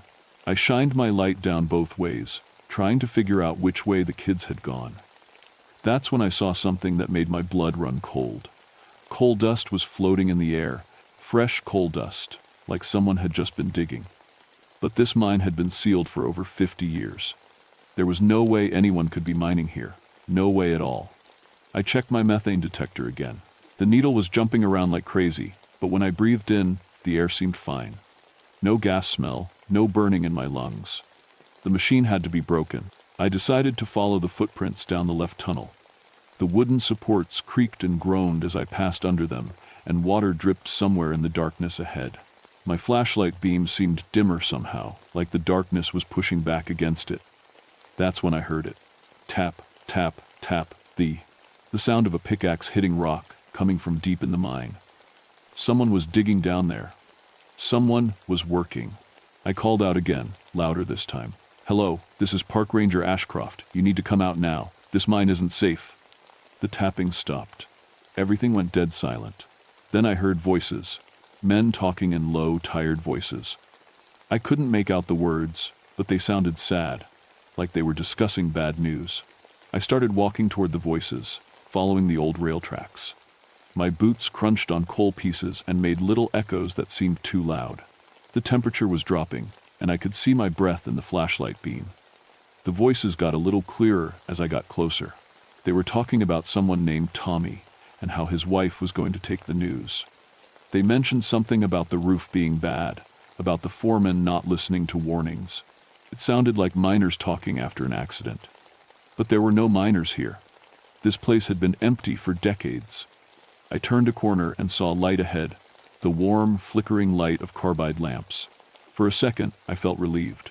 The college kids must have found some old mining equipment and gotten it working. But as I got closer, I realized the light wasn't coming from ahead of me. It was coming from a side tunnel that I knew was completely caved in. a tunnel that had been sealed since the 1937 disaster. I stopped walking and listened hard. The voices were clearer now, and what I heard made my hands shake. "Roof's coming down," one voice said. "We ain't getting out of here." "My Mary's gonna wonder where I am," said another. "Promised her I'd be home for supper." 47 of us, a third voice whispered. 47 good men, and they'll say it was our fault. I knew those numbers. I knew that story. Those were the miners who died in 1937, and they were talking like it just happened. I stood there in the tunnel, my heart beating so hard I could hear it echoing off the walls. The voices kept talking, but they were getting fainter, like the speakers were moving away. The warm light from the sealed tunnel flickered and went out. I was alone in the dark again. My hands were shaking as I checked my equipment. The methane detector was still going crazy, but everything else seemed fine. I had to keep looking for those college kids. That was my job. But I couldn't stop thinking about those voices. I kept following the footprints deeper into the mine. The tunnel sloped downward, and I could hear water running somewhere below. The air got colder with every step, and that sweet, rotten smell got stronger. About a quarter-mile in, I found their first piece of equipment, a video camera lying on its side next to the tracks. The lens was cracked, but it was still running. I picked it up and hit the playback button. The screen showed shaky footage of 3 college-age kids walking through the same tunnel I was in. They were laughing and joking around, talking about how cool it was to explore a real mine. The picture quality was good, and I could see everything clearly. Then, about halfway through the recording, one of them stopped. "Did you guys hear that?" he said. "Hear what?" asked the girl with the camera. Sounded like someone working down there, like digging. They listened for a minute, but the camera didn't pick up any sound. The kid shrugged, and they kept walking. But I knew what he'd heard. The same tapping I'd heard. I fast-forwarded through more footage of them walking and talking. Then the picture started getting weird. The camera picked up lights in tunnels that should have been empty, to the same warm, flickering lights I'd seen. The kids didn't seem to notice them. Near the end of the recording, the camera caught something that made me drop it. In the background, just at the edge of the light, there were people. Men in old mining clothes, carrying pickaxes and shovels. They were walking parallel to the kids, moving through a tunnel that I knew was blocked off. The college kids never saw them. The camera hit the ground with a crash, and the recording stopped. I picked it up with trembling hands and kept walking. The footprints were getting fresher, and I started finding more of their stuff. A water bottle here, a notebook there. It was like they were dropping things as they went. The main tunnel curved to the right and opened into a bigger area, room, what miners call a room. This was where they used to dig out the coal, leaving behind a space about as big as a basketball court. My flashlight beam couldn't reach the far walls. In the middle of the room, I found their camp. They'd set up a sleeping bag and some food, like they were planning to spend the night, but everything was scattered around, like they'd left in a hurry. The sleeping bag was torn, and there were dark stains on it that looked like blood. I called out again, my voice echoing in the big space. "Hello, are you hurt? I'm here to help." No answer. But I could hear something, a sound like crying, coming from the far side of the room. I walked toward it, my light cutting through the darkness. The crying got louder, but it didn't sound quite right. It sounded too deep, too old, like it was coming from someone who'd been crying for a very long time. That's when I saw him. A man was sitting against the far wall with his back to me. He was wearing old mining clothes, the kind with suspenders and a cloth cap. His shoulders were shaking like he was sobbing. "Sir?" I called out. "Are you okay? I'm a park ranger." He didn't answer, just kept crying. I got closer and reached out to touch his shoulder. "Sir, I need you too." He turned around. His face was crushed on one side, like he'd been hit by falling rock. Coal dust covered his skin, and his eyes were completely black. Not just the different pupils, but the whole eye, like they were filled with coal. He looked at me and opened his mouth. When he spoke, coal dust poured out instead of words. I stumbled backward, my flashlight shaking. The man stood up, and I could see that his body was all wrong, bent and broken in places where no person should bend. Then I heard more crying. All around the room, shapes were moving in the darkness. Men in mining clothes, all of them hurt, all of them broken, all of them dead. I ran. I don't remember much about getting out of that room.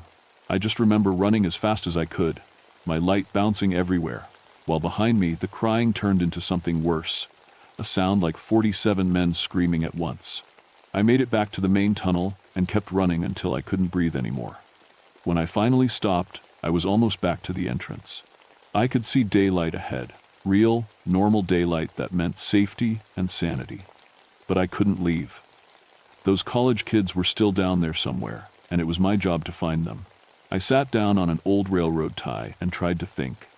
My training told me that what I'd seen wasn't real, probably just oxygen deprivation, making me hallucinate. Mines could be dangerous that way, but the camera footage was real. The broken equipment was real, and somewhere down there 3 people were missing. I checked my radio, but I was too deep in the mountain to get a signal. I was on my own. I took a deep breath and stood up. I had to keep looking, but this time I was going to try the right tunnel. The right fork of the mine led to the old elevator shaft, a vertical tunnel that went down about 200 feet to the deeper levels. If the kids had fallen down there, they'd need medical attention fast. As I walked down the tunnel, I noticed that my footsteps were echoing wrong. Instead of one set of footsteps, it sounded like several people were walking with me. I stopped and listened, but the other footsteps stopped too. When I started walking again, they started again. I was not alone down there. The tunnel ended at the elevator shaft, a square hole in the floor with rusty cables hanging down into the darkness. A wooden barrier had been built around it, but someone had torn a gap in the boards just big enough for a person to squeeze through.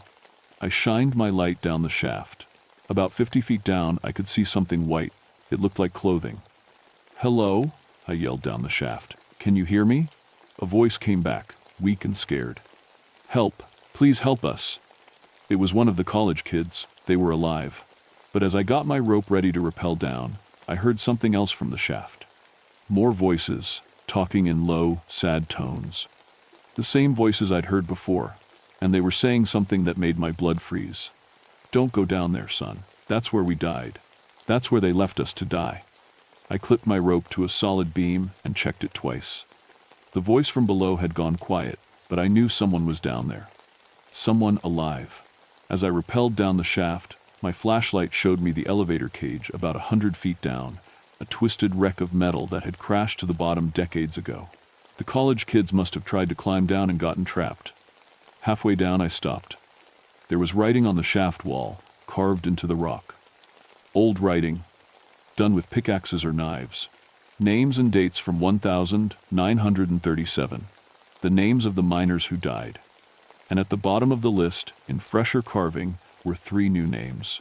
The names of the missing college students. But they weren't dead yet. I could still hear one of them crying softly below. I kept going down. The temperature dropped with every foot, and that rotten smell got so strong I had to breathe through my mouth. When I reached the bottom, I found myself in another tunnel, this one half flooded with black water. The elevator, a cage was there, crushed and twisted, and inside it, I found 2 of the college kids. They were dead, had been for at least a day, from the look of it, but they hadn't died from the fall. Their bodies were crushed, like they'd been squeezed by giant hands, and their eyes were gone, just empty, black sockets. I heard splashing behind me and turned around. The 3rd kid, a girl about 20, was wading through the black water toward me. She was crying and shaking, and her clothes were torn. "Thank God," she whispered. "I thought no one would find me." "Are you hurt?" I asked, shining my light on her.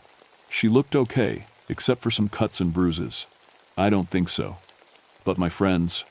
She looked at the crushed bodies in the elevator cage and started crying harder. "What happened here?" I asked.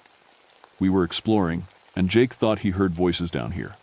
We tried to use the elevator cables to climb down, but they broke. Mike and Sarah fell into the cage. I was lucky. I landed in the water." That made sense. Horrible, but it made sense. "But that's not the worst part," she said. "There are people down here, dead people. They've been trying to get me to stay with them." I helped her toward the shaft, where my rope was waiting. "You're in shock," I told her. "Let's get you out of here, and we'll send a team for your friends." But as we reached the rope, The water around us started moving. Not flowing, moving, like something big was swimming underneath. Then hands reached up out of the water. Dozens of hands, all wearing the cotton gloves that miners used to wear. They grabbed at our legs, trying to pull us down into the black water. The girl screamed and climbed onto my back. I kicked at the hands, but there were too many of them.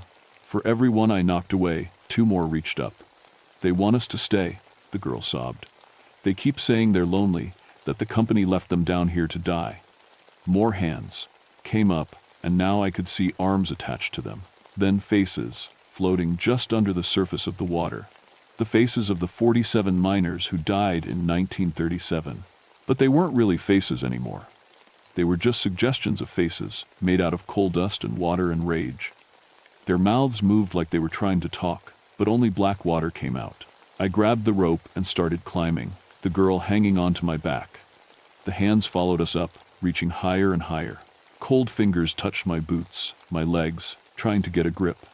"Climb!" I yelled. "Don't look down!" We made it about 20 feet up before the rope went slack. Something had cut it above us. We fell back into the water with a splash. The dead miners were all around us now, their coal-black eyes reflecting my flashlight beam. They moved through the water like it was air, reaching for us with those terrible hands. One of them, a man with half his skull caved in, grabbed my wrist. When he touched me, I could suddenly hear his thoughts. Asterisk, they said we were careless. Said we didn't follow safety rules. But we told them the roof was bad. We told them the supports were wrong. They didn't listen. They never listened. Asterisk, 47, good men died for their greed. 47 families got nothing but lies. Asterisk, now you work for them. You wear their uniform. You follow their rules. Asterisk, stay with us, die with us, show them what they did. Asterisk. I tried to pull away, but his grip was like iron. More hands grabbed my legs, my arms. They were pulling me down into the water, and I couldn't fight them all. The girl was screaming beside me, her own struggles getting weaker as more miners held her. That's when I understood. This wasn't just about some college kids getting lost. This was about justice, about truth, about 47 men who died because their bosses cared more about coal than human life. "I know what happened to you," I said to the miner holding my wrist. "I know they lied about the accident." The pulling stopped. The miners all turned to look at me with their coal-black eyes. "My father worked these mines," I continued. "He told me the truth about 1937, about how the company ignored the safety warnings, about how they covered it up afterward." The miner's grip loosened slightly. "But killing us won't fix it," I said. "Keeping us down here won't bring you justice." Asterisk, then what will? Asterisk, the thought came into my head from all of them at once, like a chorus of angry voices. "The truth," I said.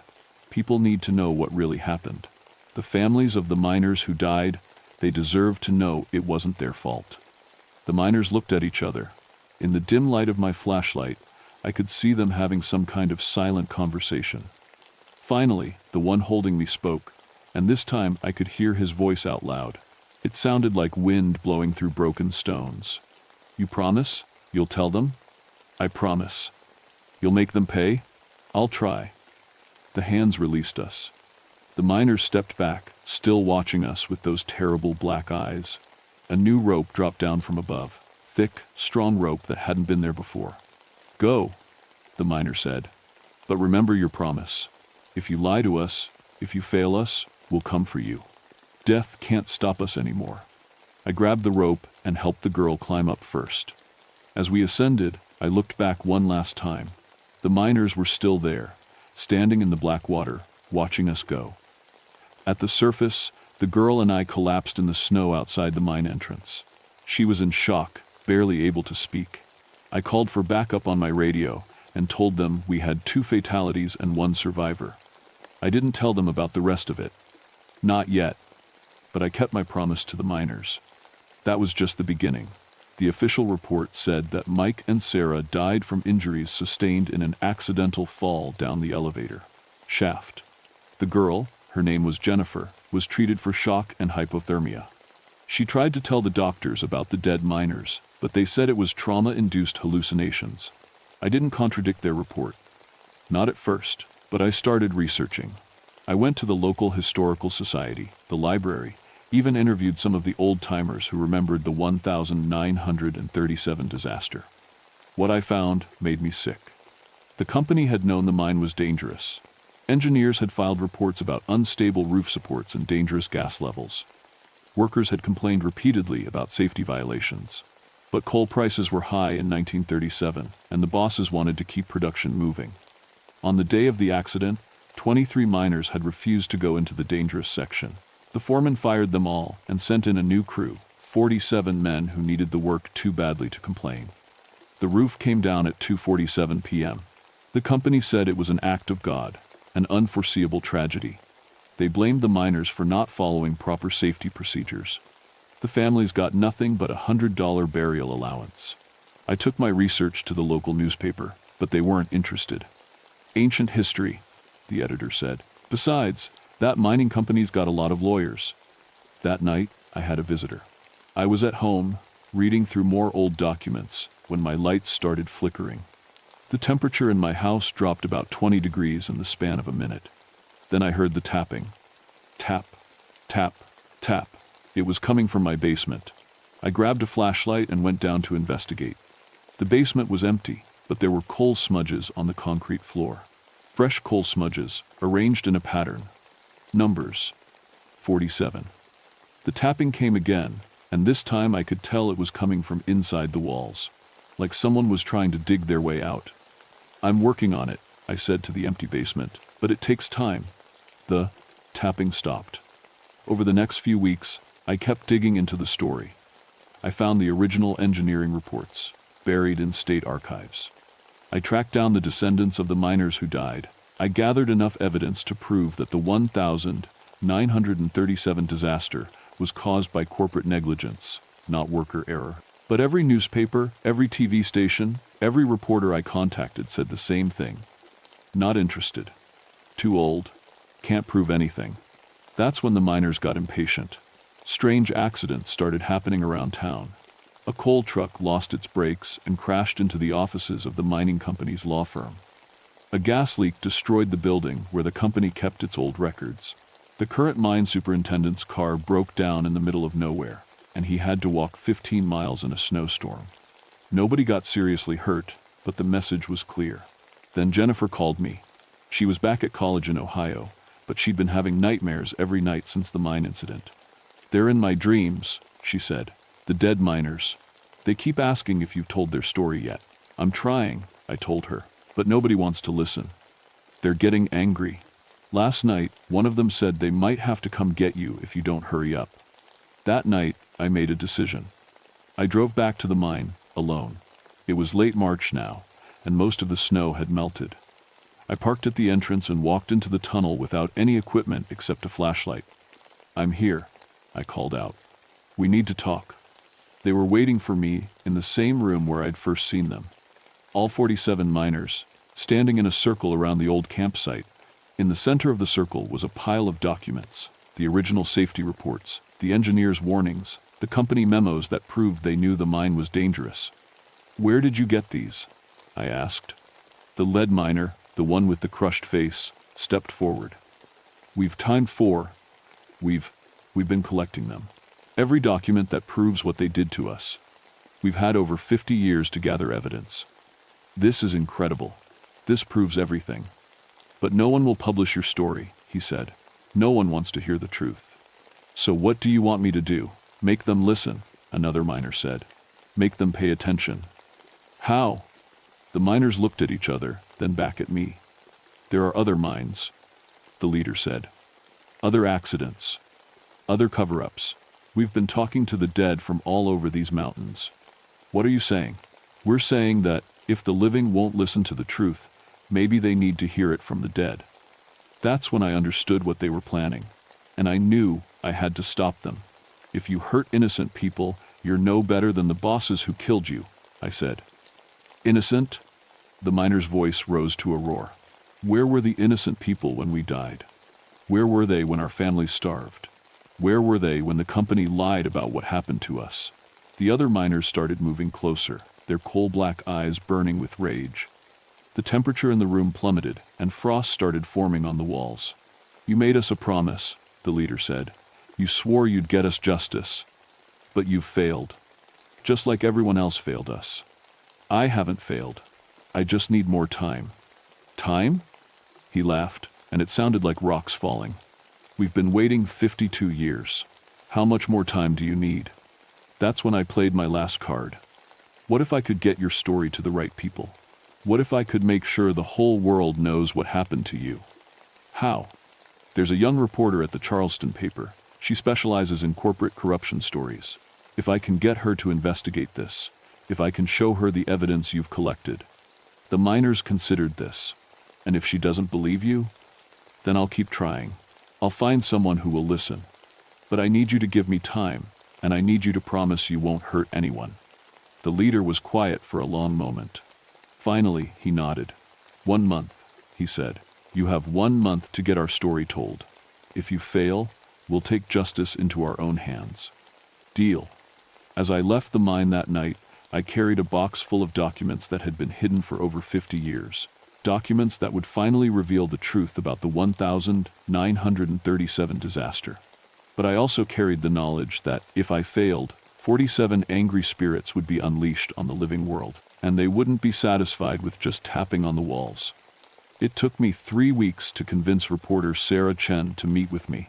When I spread the documents out on her desk at the Charleston Gazette, I watched her expression change from skepticism to amazement to outrage.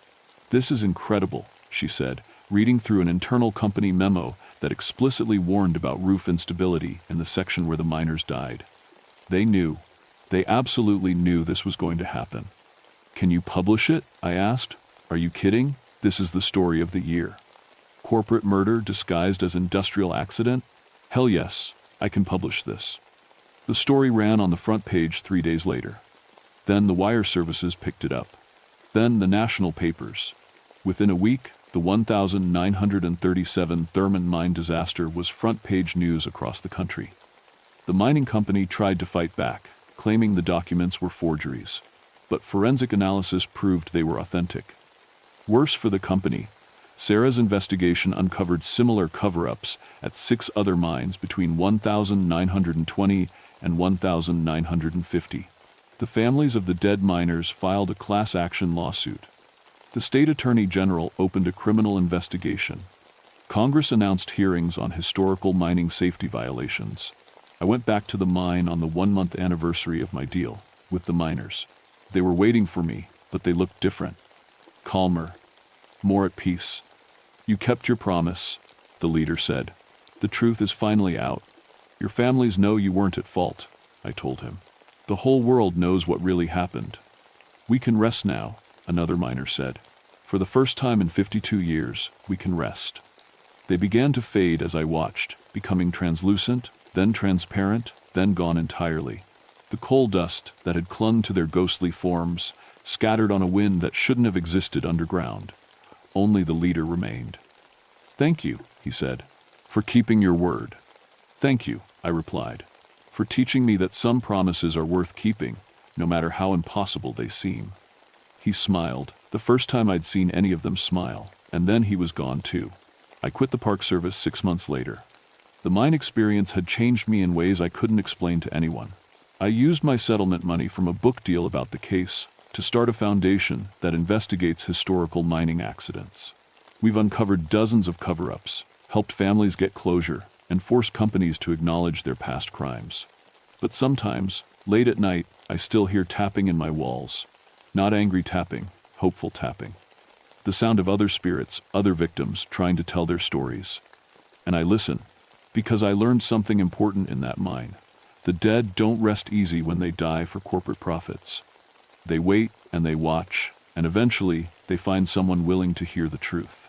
The Thurman mine is sealed now, officially closed to the public. But if you know where to look, you can still find the entrance.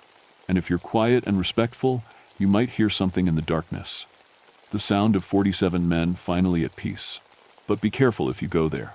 The mines throughout these mountains are full of spirits. Miners who died in accidents that weren't accidents, Men who were sacrificed for coal profits and buried under lies. They're still waiting for their stories to be told. And if you make them a promise, you'd better keep it. The dead have all the time in the world to collect on their debts.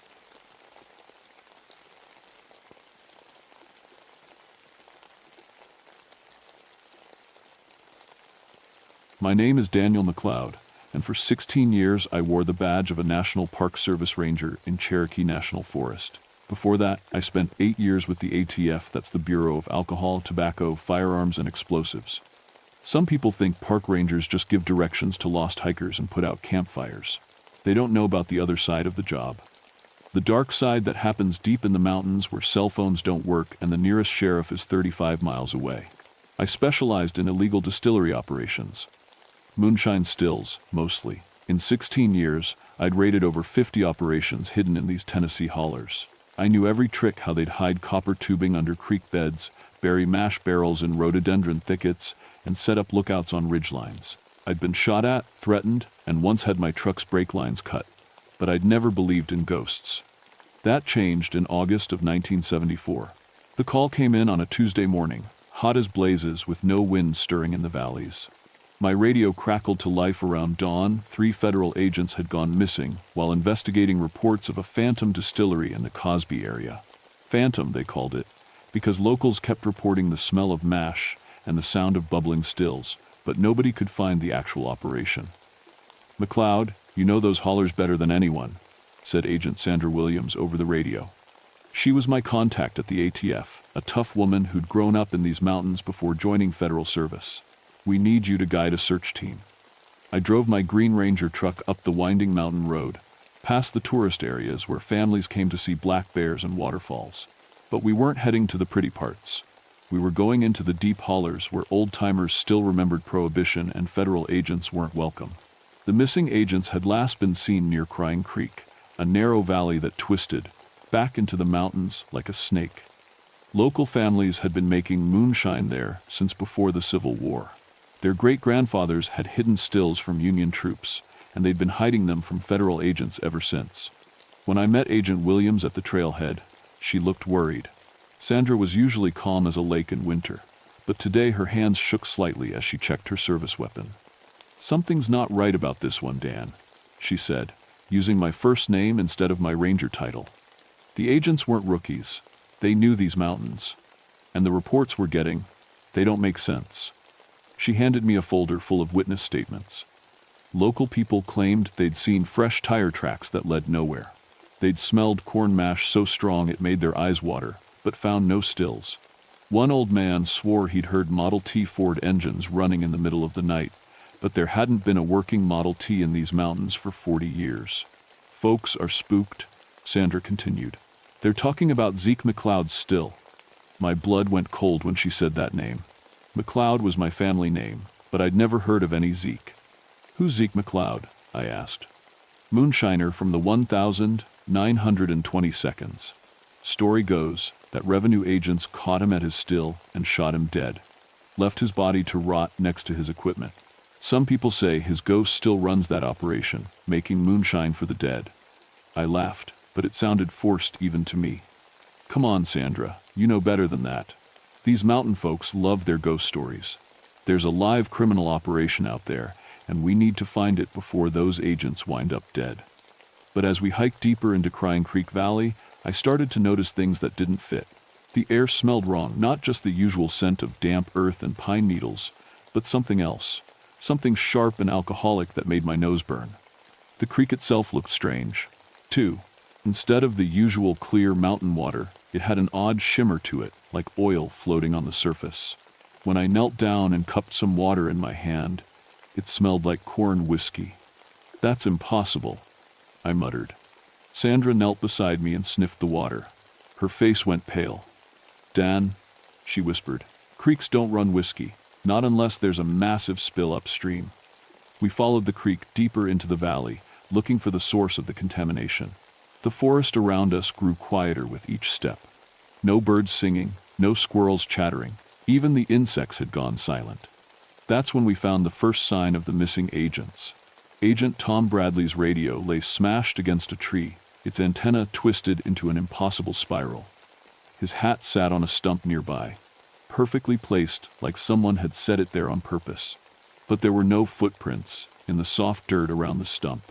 No signs of a struggle, just the hat and the broken radio.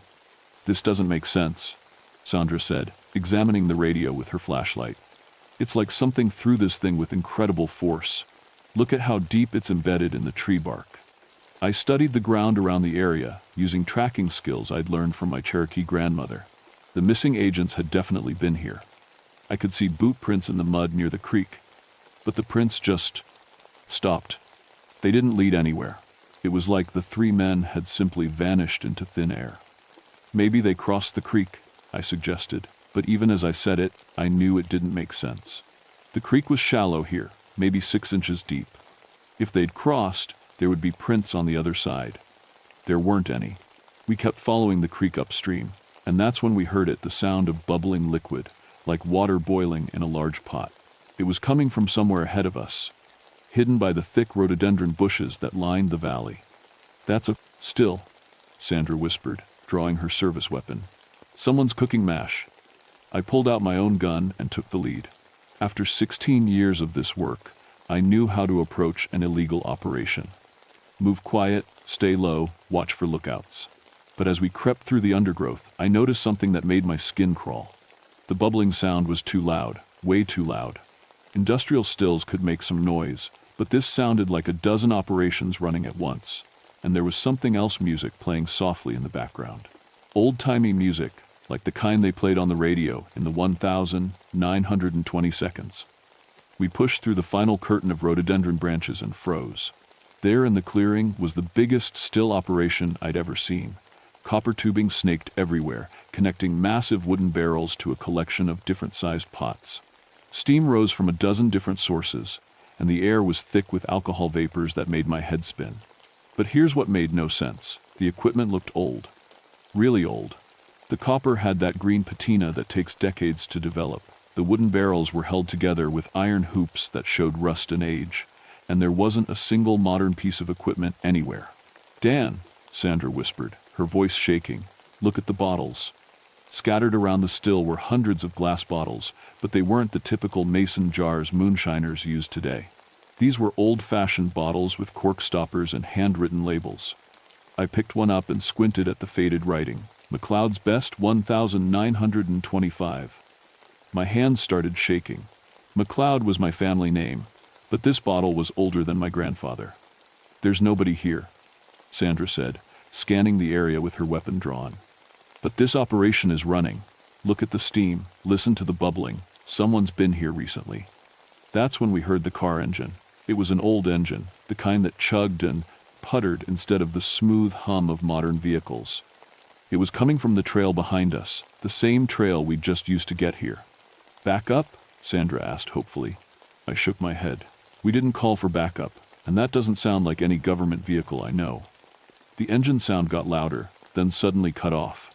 In the silence that followed, we heard car doors slam and footsteps on the trail, heavy boots walking toward our position. "Federal agents," Sandra called out. "Identify yourselves." The footsteps stopped. Then, from the trail, came a voice that made my blood freeze. "Ain't no federal agents welcome here, missy. This here's private property." The voice was rough, with a mountain accent so thick it was hard to understand. But it was also wrong somehow, like it was coming from very far away, even though the speaker couldn't be more than 50 yards from us. "Sir, this is Agent Williams with the ATF," Sandra called back. "We're investigating the disappearance of 3 federal officers. We need to speak with you." Laughter echoed through the trees. Not friendly laughter, but the kind that made you want to run away and hide. Them 3 boys? They got what was coming to them. Same as all federal agents who come poking around where they don't belong. I motioned for Sandra to stay quiet and crept toward the edge of the clearing. Through the trees, I could see a shape on the trail. It looked like a man in overalls, but something was off about him. He stood too still, like a statue. And even though it was blazing hot, steam seemed to be rising from his body. "Sir, we just want to talk," I called out. "We're not here to cause trouble." The man turned toward my voice, and I got my first clear look at him. He was tall and thin, wearing faded overalls and a wide-brimmed hat. His face was pale, almost white, and his eyes were completely black.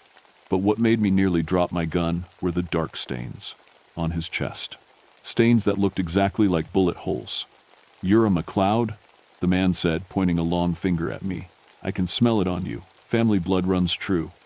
"How do you know my name?" I asked, though my voice came out as barely a whisper. The man smiled, showing teeth that were too sharp and too white. "Because I'm family too, boy. Name's Zeke McLeod, and you're standing at my still." The man who called himself Zeke McLeod took a step toward us, and I saw something that made my mind reel. His feet didn't quite touch the ground. He was floating just slightly above the trail, and where his boots should have left prints, there was nothing. "That's impossible," Sandra breathed beside me. "Lots of things are impossible, Missy," Zeke said with that terrible smile. "But that don't make them less true." I tried to think rationally. Heat stroke, maybe. Hallucinations from the alcohol vapors. But Sandra was seeing the same thing I was, and she was one of the most level-headed people I knew. "Where are the missing agents?" I demanded, keeping my gun trained on the figure. Zeke laughed again, and the sound made the still equipment behind us start bubbling louder. "They're having a drink with me. Real friendly boys, once they got to know me better." He gestured toward the forest, and that's when I saw them. 3 men in federal agent suits, sitting on stumps around the still like they were at a family barbecue. But they weren't moving. They just sat there, staring straight ahead with empty eyes. "My God," Sandra whispered. "What did you do to them?" "Just gave them some of my best moonshine," Zeke said. 150 proof. Burns real good going down. Of course it burns even better coming back up. One of the agents suddenly turned his head toward us. His face was blue, and white foam dripped from his mouth. When he tried to speak, only gurgling sounds came out. "Alcohol poisoning," I realized with horror. "You forced them to drink pure grain alcohol." "Had to," Zeke said, floating closer to us. "They came here to destroy my operation, just like them revenue agents did back in 25. Shot me full of holes and left me to die next to my still. But death don't stop a McLeod from making the best damn moonshine in Tennessee." I was starting to understand, and the understanding terrified me. This thing, this ghost, or whatever it was, thought we were the same agents who had killed him 50 years ago, and he was going to do to us what he'd done to them. "We're not those agents," I said desperately. "That was a long time ago. We're just looking for the missing men. Time don't mean nothing to the dead, boy. Federal agents are federal agents. They come, they destroy, they kill, so I kill them back." Sandra fired her weapon. The bullet passed right through Zeke's chest and smashed into a tree behind him. He didn't even flinch. "Can't kill what's already dead, Missy." The air around us suddenly got thick and sweet, like breathing honey. I felt dizzy and realized that the alcohol vapors from the still were getting stronger. Much stronger. "Sandra," I gasped. "We need to get out of here. Now." But when I turned to look at her, she was swaying on her feet. Her eyes were glazed over, and she was smiling in a way that didn't look right. "Sandra? Well, hey there, darlin'," she said in an accent I'd never heard her use before. "Ain't you a handsome one? You want to try some of Zeke's special brew?" She held out her hand, and in it was one of those old-fashioned bottles. I hadn't seen her pick it up. "Sandra, fight it. Whatever he's doing to you, fight it." But she just giggled and took a swig from the bottle. Clear liquid spilled down her chin, and where it touched her skin, red welts appeared. "Tastes like home," she said in that strange accent. "Tastes like 1,925. I backed away from her, toward the trail. I had to get help. I had to. Get out of these mountains and bring back people who knew how to deal with whatever this was.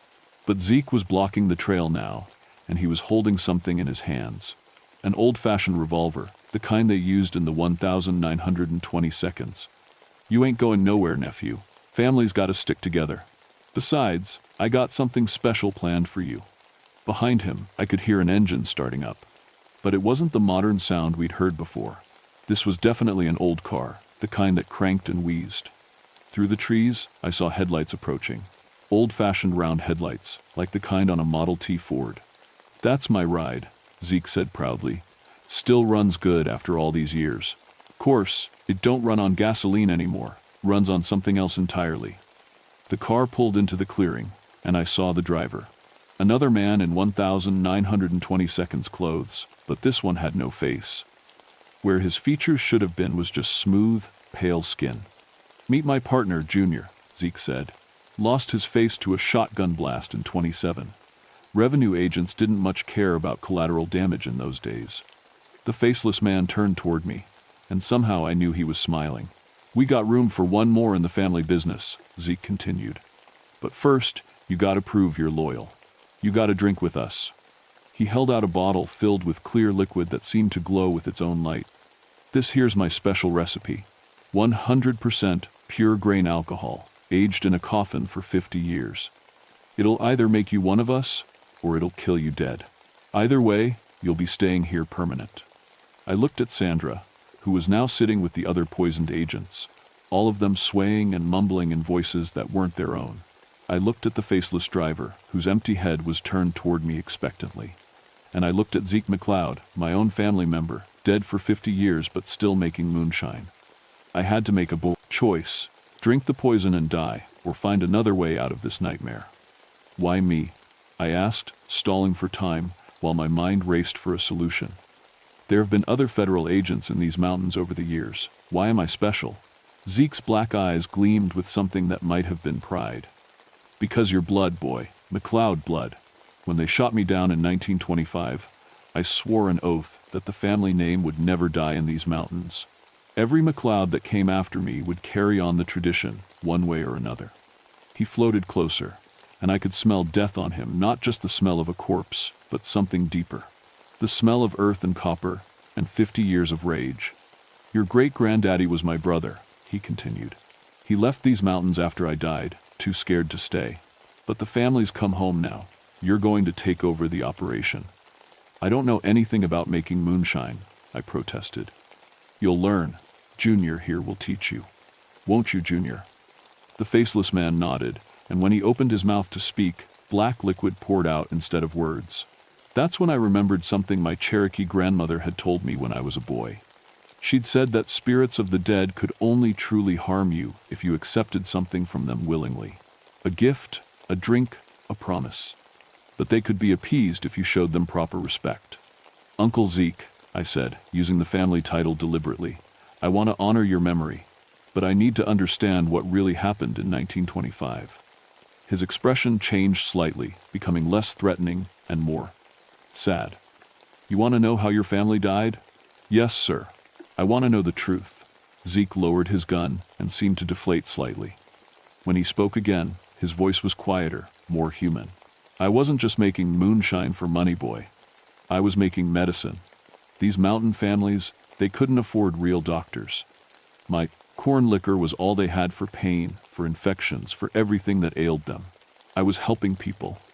He gestured toward the still, and for a moment it looked different, not threatening, but almost noble in its purpose.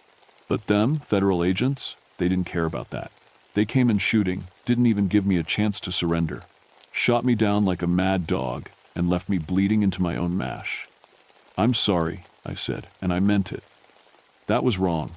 They were wrong. 50 years I've been waiting for someone to say that. 50 years of anger, eating at me like acid. The air around us seemed to lighten slightly, and I noticed that Sandra had stopped swaying. She was looking around with confusion, like she was waking up from a dream. "But that don't change what you are," Zeke said, his voice hardening again. "You're still a federal agent. You're still one of them." "No," I said firmly. "I'm a McLeod. I'm family. And I'm going to make this right." I holstered my gun and took a step toward him. "Uncle Zeke, I swear on the family name that I'll resign from federal service. I'll make sure people know the truth about what happened to you. I'll see that you get a proper burial." "Pretty words," he said suspiciously. "But how do I know you mean them?" "Because I'm willing to drink with you." I reached for the bottle he'd offered me earlier. His eyes widened in surprise. "Boy, that'll kill you deader than Christmas." "Maybe. But if I'm going to be a McLeod, I need to drink McLeod moonshine. Just not here. Not like this. I want to drink it at your grave, with respect." For a long moment, we stared at each other. Then, slowly, Zeke began to smile. Not the terrible grin from before, but something almost human. "You got backbone, nephew. I'll give you that." He waved his hand. and the bottle in my grasp changed. Instead of glowing poison, it now held clear mountain water. "Drink," he said, "and remember your promise." I drank the water, and it was the sweetest thing I'd ever tasted. As I swallowed, I felt something change inside me, not death, but understanding. I could feel the weight of family history, the pain of injustice, and the responsibility of setting things right. "Thank you, Uncle Zeke." He nodded once, then began to fade like morning mist. "The boys will be fine," he said as he disappeared. "They just had a little too much to drink. But remember, nephew, a promise to the dead is a sacred thing. Break it, and I'll be waiting for you." The Model T Ford's engine coughed to life, and the faceless driver tipped his hat to me before driving off into the forest. Within moments, both the car and the still had vanished, leaving only the natural clearing and the sound of normal creek water. Sandra shook her head and looked around in confusion. "Dan, what happened? I feel like I just woke up from the strangest dream." "We found the missing agents," I said, helping her to her feet. "They're going to be okay, but we need to get them to a hospital." The official report said that the 3 missing agents had been drugged by persons unknown and left in the forest.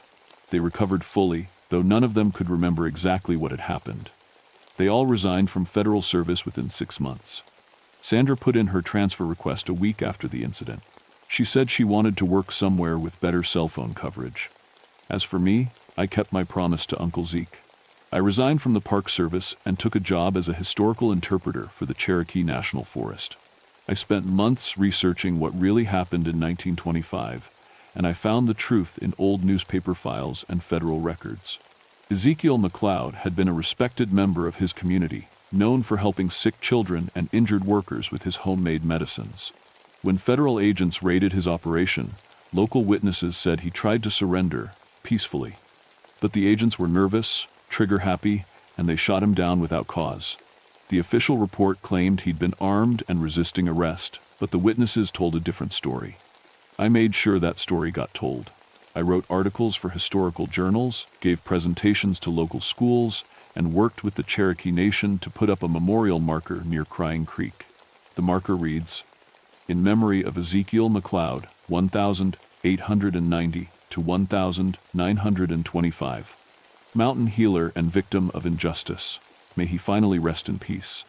I also found Uncle Zeke's grave in an old family cemetery, overgrown with weeds and forgotten by time. I cleaned it up, planted mountain laurel around the headstone, and yes, I left a bottle of store-bought moonshine as an offering. But the strangest thing happened about a year later. I was leading a group of tourists on a nature walk when we passed near Crying Creek. A little girl in the group stopped and sniffed the air. "Mister," she said, tugging on my shirt, "why does the creek smell like my granddaddy's special medicine?" I knelt down and smelled the water. It was clear and clean, just like it should be. But for just a moment, just the barest hint, I caught a whiff of corn mash and copper tubing. "That's just the smell of mountain springs, sweetie," I told her. "Nothing to worry about." But as we walked away, I heard something that made me smile. Faint and far away, like an old radio playing in the distance, came the sound of 1,920 seconds music drifting through the trees. Uncle Zeke was still there, still making his medicine for those who needed it. But now he was at peace, and the federal agents who came through these mountains were safe from his anger. I learned something important in that valley. Some family businesses never really die, they just change hands. And sometimes, the dead don't want revenge as much as they want respect. If you ever find yourself hiking in the Cherokee National Forest, near a place called Crying Creek, and you smell something that reminds you of corn liquor on the wind, just remember what I learned. Respect the mountain ways, even the illegal ones. The dead have long memories, but they also have room for forgiveness. Just don't accept any drinks from strangers in old-fashioned clothes. That moonshine isn't meant for the living.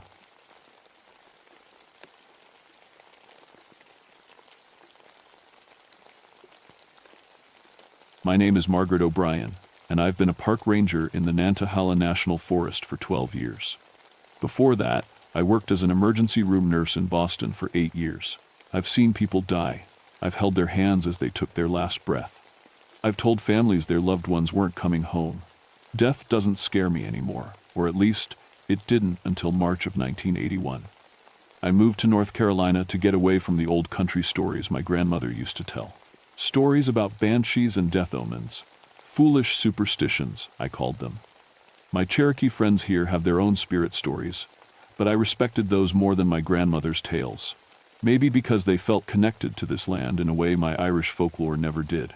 Bear Wallow Gap sits at 5,000 feet, a narrow mountain pass that cuts through some of the roughest country in western North Carolina. It's 40 miles from the nearest hospital, and when the weather turns bad, helicopters can't fly. When someone gets hurt up there, they depend on me and my medical kit. I've done over 200 emergency evacuations in these mountains. I know my job. The first weird thing happened on March 15th. I got a radio call about 2 hikers who'd found a body near the old Cherokee Trail that runs through the gap. Male, mid-30s, no visible injuries.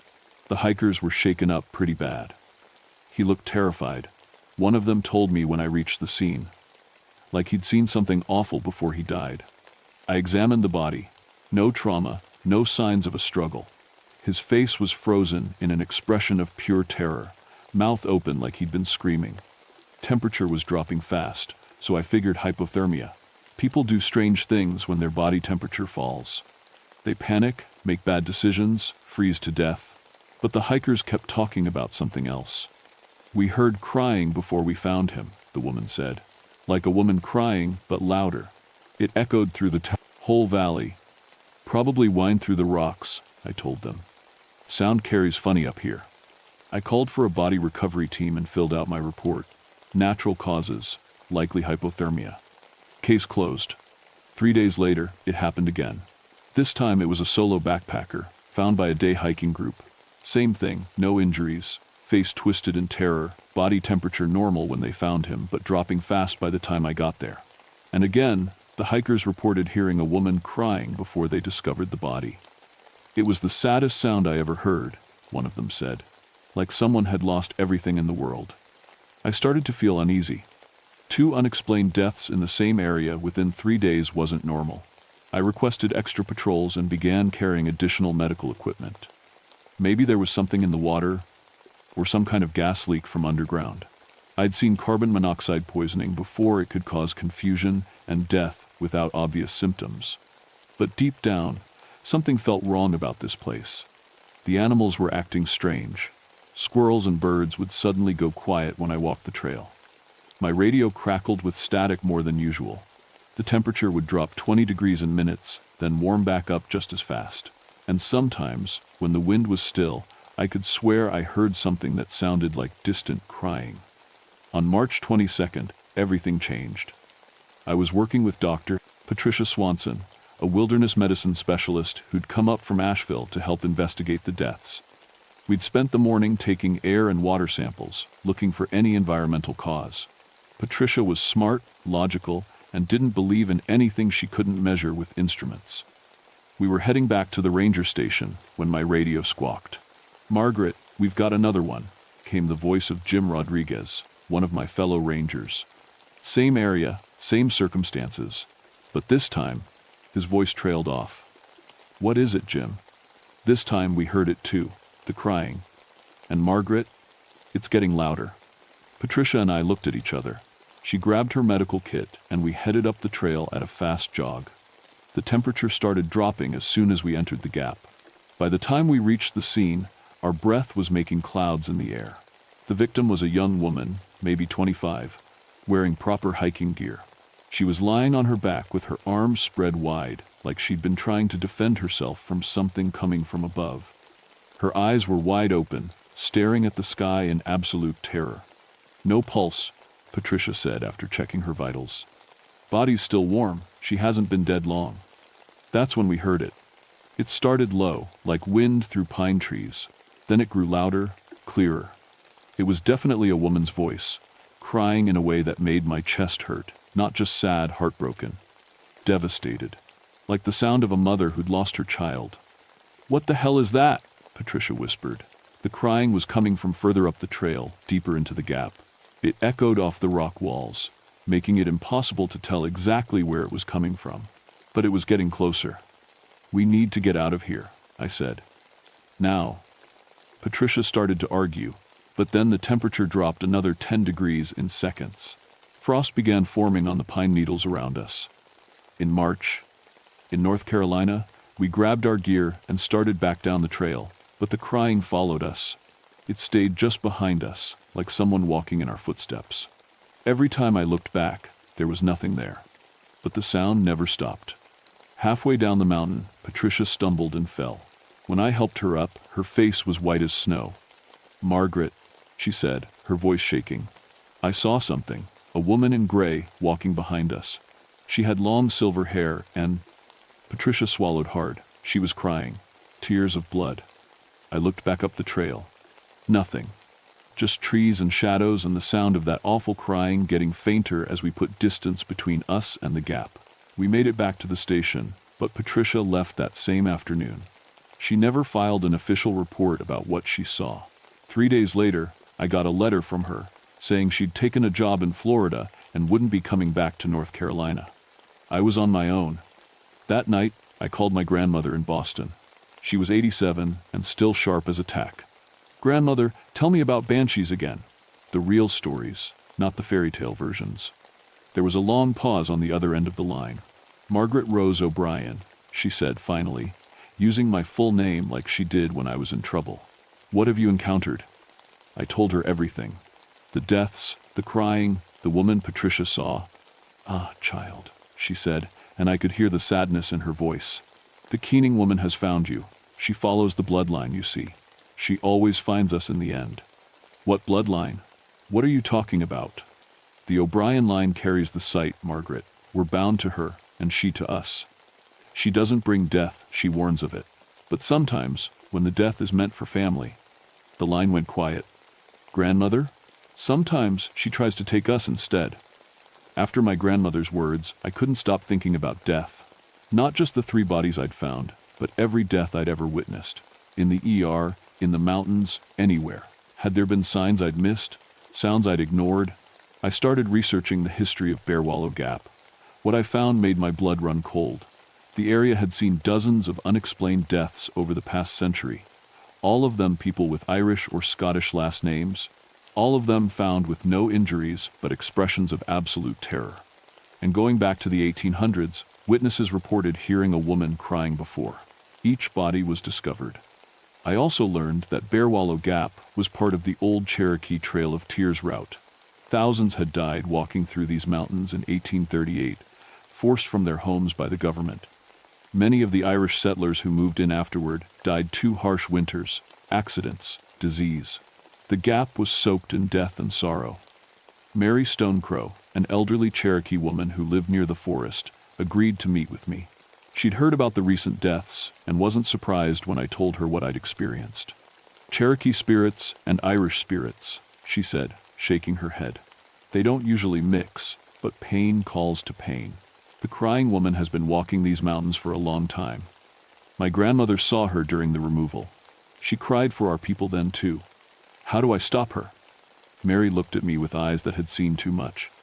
"You don't stop a force of nature, child. You learn to live with it, or you let it take you." That night, I dreamed of my great-great-grandmother, Moira O'Brien, who died during the potato famine in Ireland. In the dream, she was walking through Bear Wallow Gap, crying for all the dead she couldn't save. When she turned to look at me, her eyes were silver and tears of blood ran down her cheeks. I woke up to the sound of crying outside my cabin. I grabbed my flashlight and my service pistol, though I wasn't sure what good bullets would do against a spirit. The crying was coming from the forest behind my house, getting louder and more desperate. I followed the sound for half a mile before I found her. She was standing in a clearing where the moonlight could reach her. Tall, maybe 7 feet, with long silver hair that moved like it was underwater. Her dress was gray and seemed to be made of mist. When she turned to face me, I saw her eyes were like looking into deep wells, and blood ran from them like red tears. She opened her mouth, and the most heartbroken sound I'd ever heard came out. It wasn't just crying, it was keening, the ancient Irish death wail that women used to sing at funerals. But this was keening for every death that had ever happened in these mountains, all at once. The sound hit me like a physical force.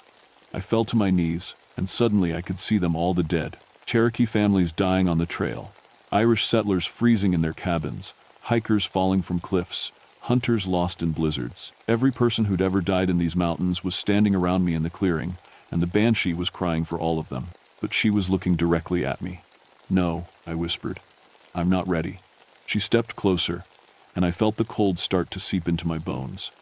Not weather cold, death cold, the kind of cold that comes when your heart stops beating. I tried to run, but my legs wouldn't work. She reached out one pale hand toward my face, and I knew that if she touched me, I'd join all those other spirits standing in the clearing.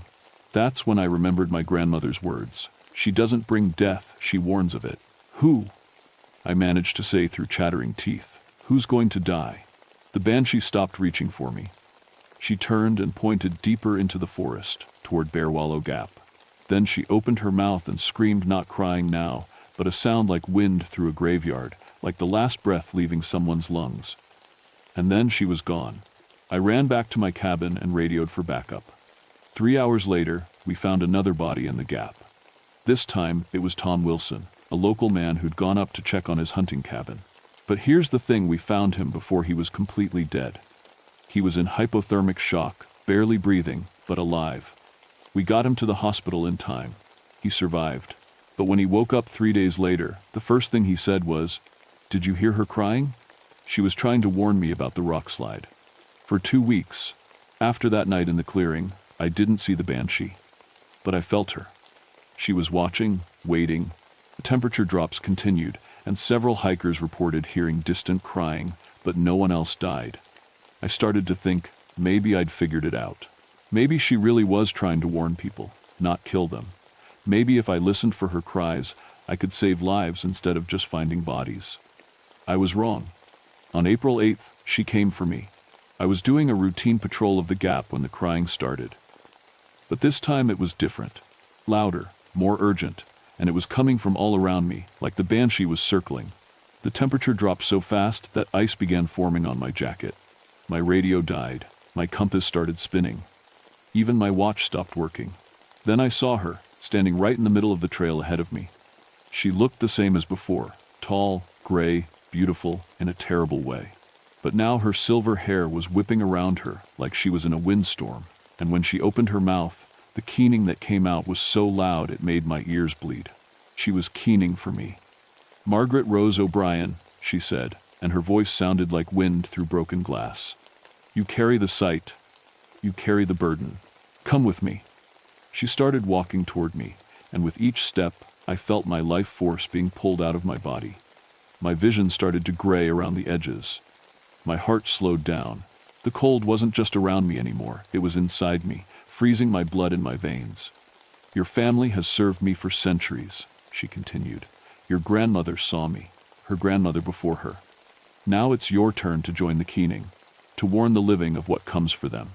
I could barely speak, but I managed to whisper, "I won't leave my post. These mountains need a ranger." She stopped walking and tilted her head like she was considering this. "Then serve both," she said. "Warn the living of death, and I will let you live. But know this, you'll see every death before it happens. You'll carry the weight of every soul that passes through these mountains.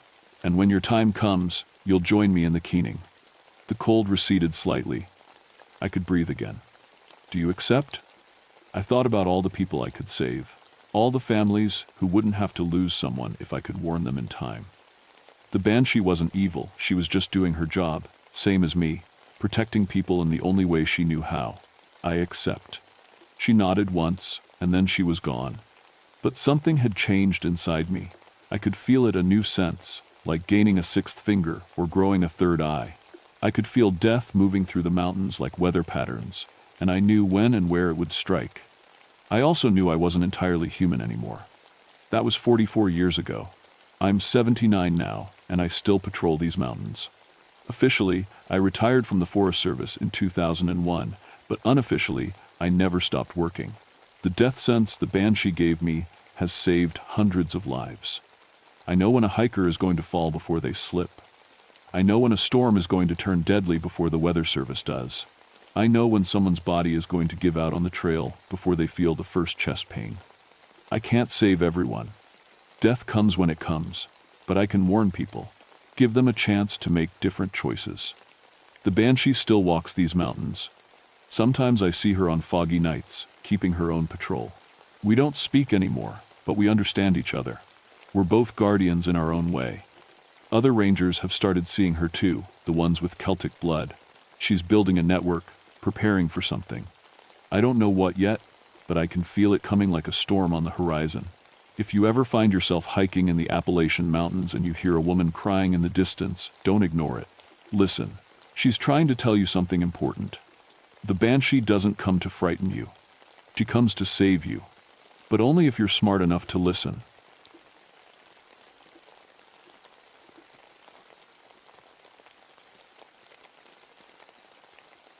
My name is Joshua Ironbear, and for 20 years I tracked predators in these mountains. 20 years of dealing with black bears, coyotes, and the occasional mountain lion. I thought I knew every dangerous thing that walked through Jefferson National Forest. I was wrong. People always ask me about my last name. Half Cherokee, half German, I one two half. My grandfather used to say our family was built to survive in these hills. The Cherokee side taught me to read tracks and signs. The German side made me stubborn enough to chase down any predator that threatened livestock. After 2 tours in Vietnam tracking enemy movements, these Virginia mountains felt peaceful. Even the biggest black bear seemed manageable compared to what I'd seen overseas. I had my procedures, my equipment, my 20 years of experience. I was the guy they called when something big and dangerous needed handling. That December morning in 1978 started like any other call. Bill Morrison, who ran cattle up on Thunder Ridge, was on the radio before dawn. "Josh, you need to get up here. Something got into my herd last night."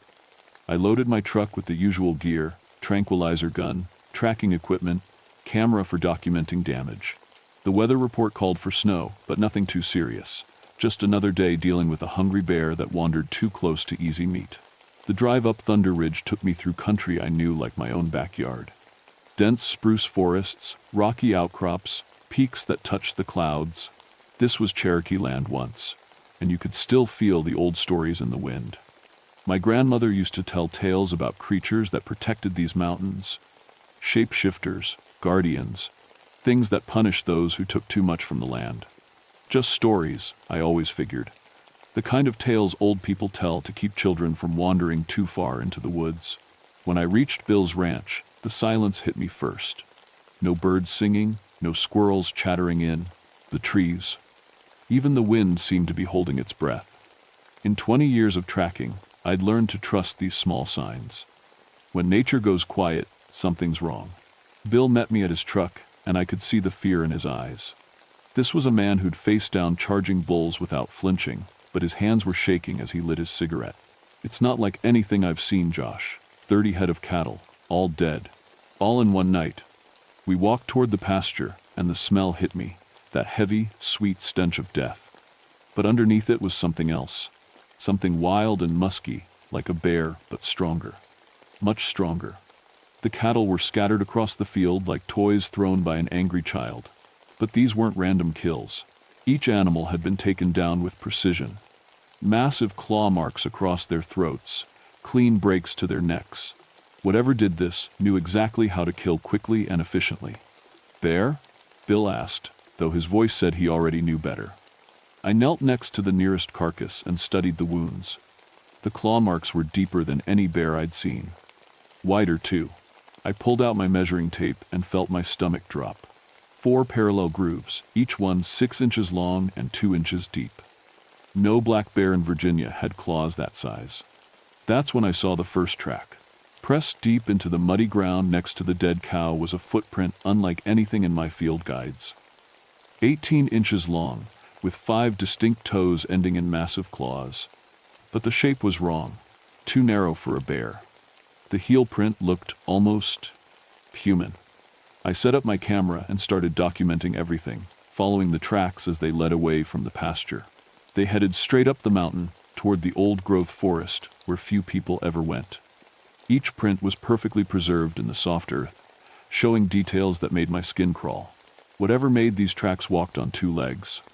Bill followed me as I worked, chain-smoking and jumping at every sound. "What you thinking, Josh? Some kind of escaped zoo animal?" I wanted to give him an answer that made sense. A rogue bear. A pack of feral dogs. Even a hoax seemed more likely than what the evidence was showing me. I'm not sure yet, I told him, but I'm going to find out. The snow started falling as I finished my documentation. Big, wet flakes that stuck to everything and made the world feel smaller, more isolated. By the time I packed up my equipment, the wind was picking up too. Storm's coming in fast, Bill said, squinting at the dark clouds rolling over the peaks. Radio says it might dump 2 feet before it's done. I looked at the tracks leading up into the forest, already starting to fill with snow.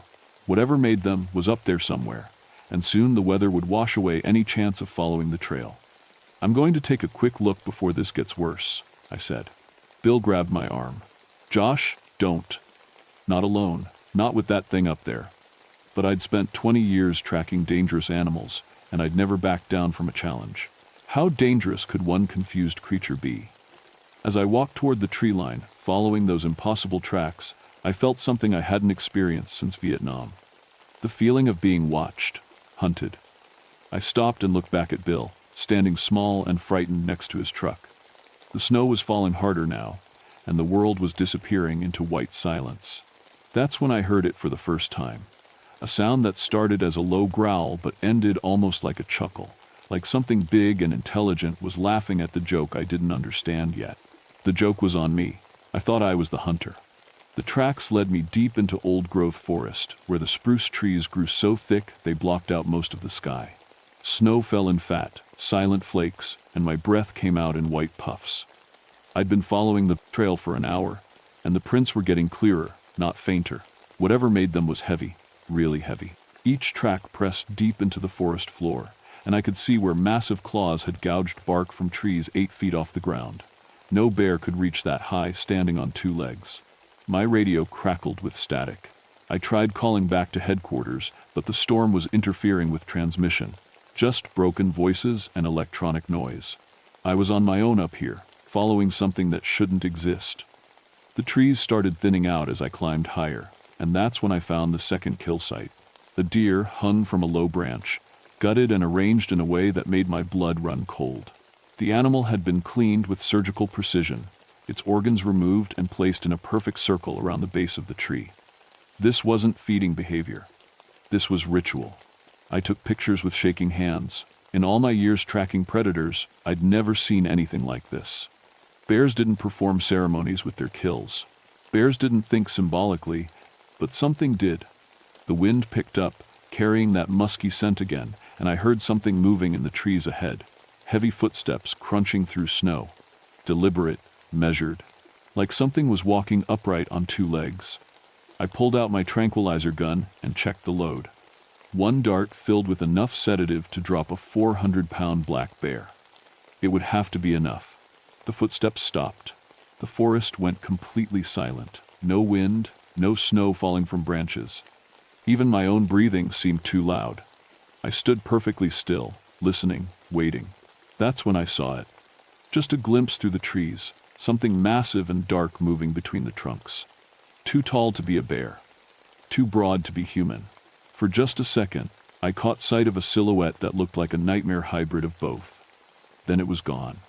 I followed as fast as I could, crashing through underbrush and sliding on snow-covered rocks. But whatever it was moved through the forest like smoke.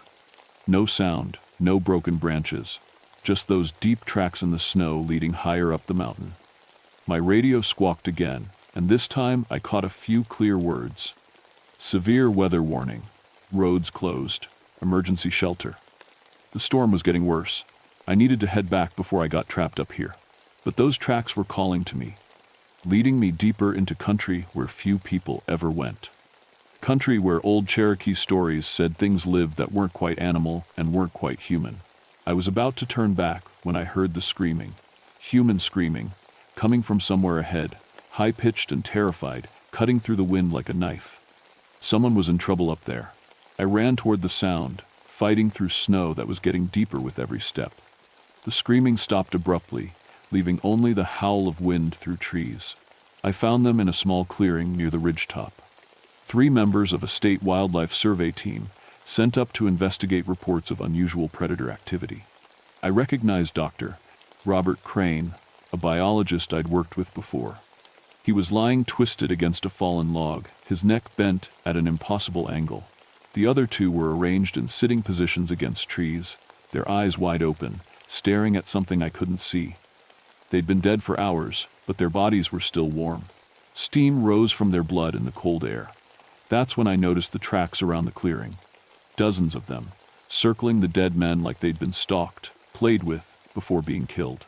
And in the center of the circle, something had been written in the snow using a stick. Cherokee symbols I recognized from my grandmother's stories.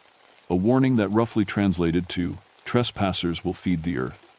My hands were shaking so badly I could barely hold the camera steady. This wasn't random predator behavior. This was intelligence, planning, revenge. Something had declared war on anyone who entered its territory.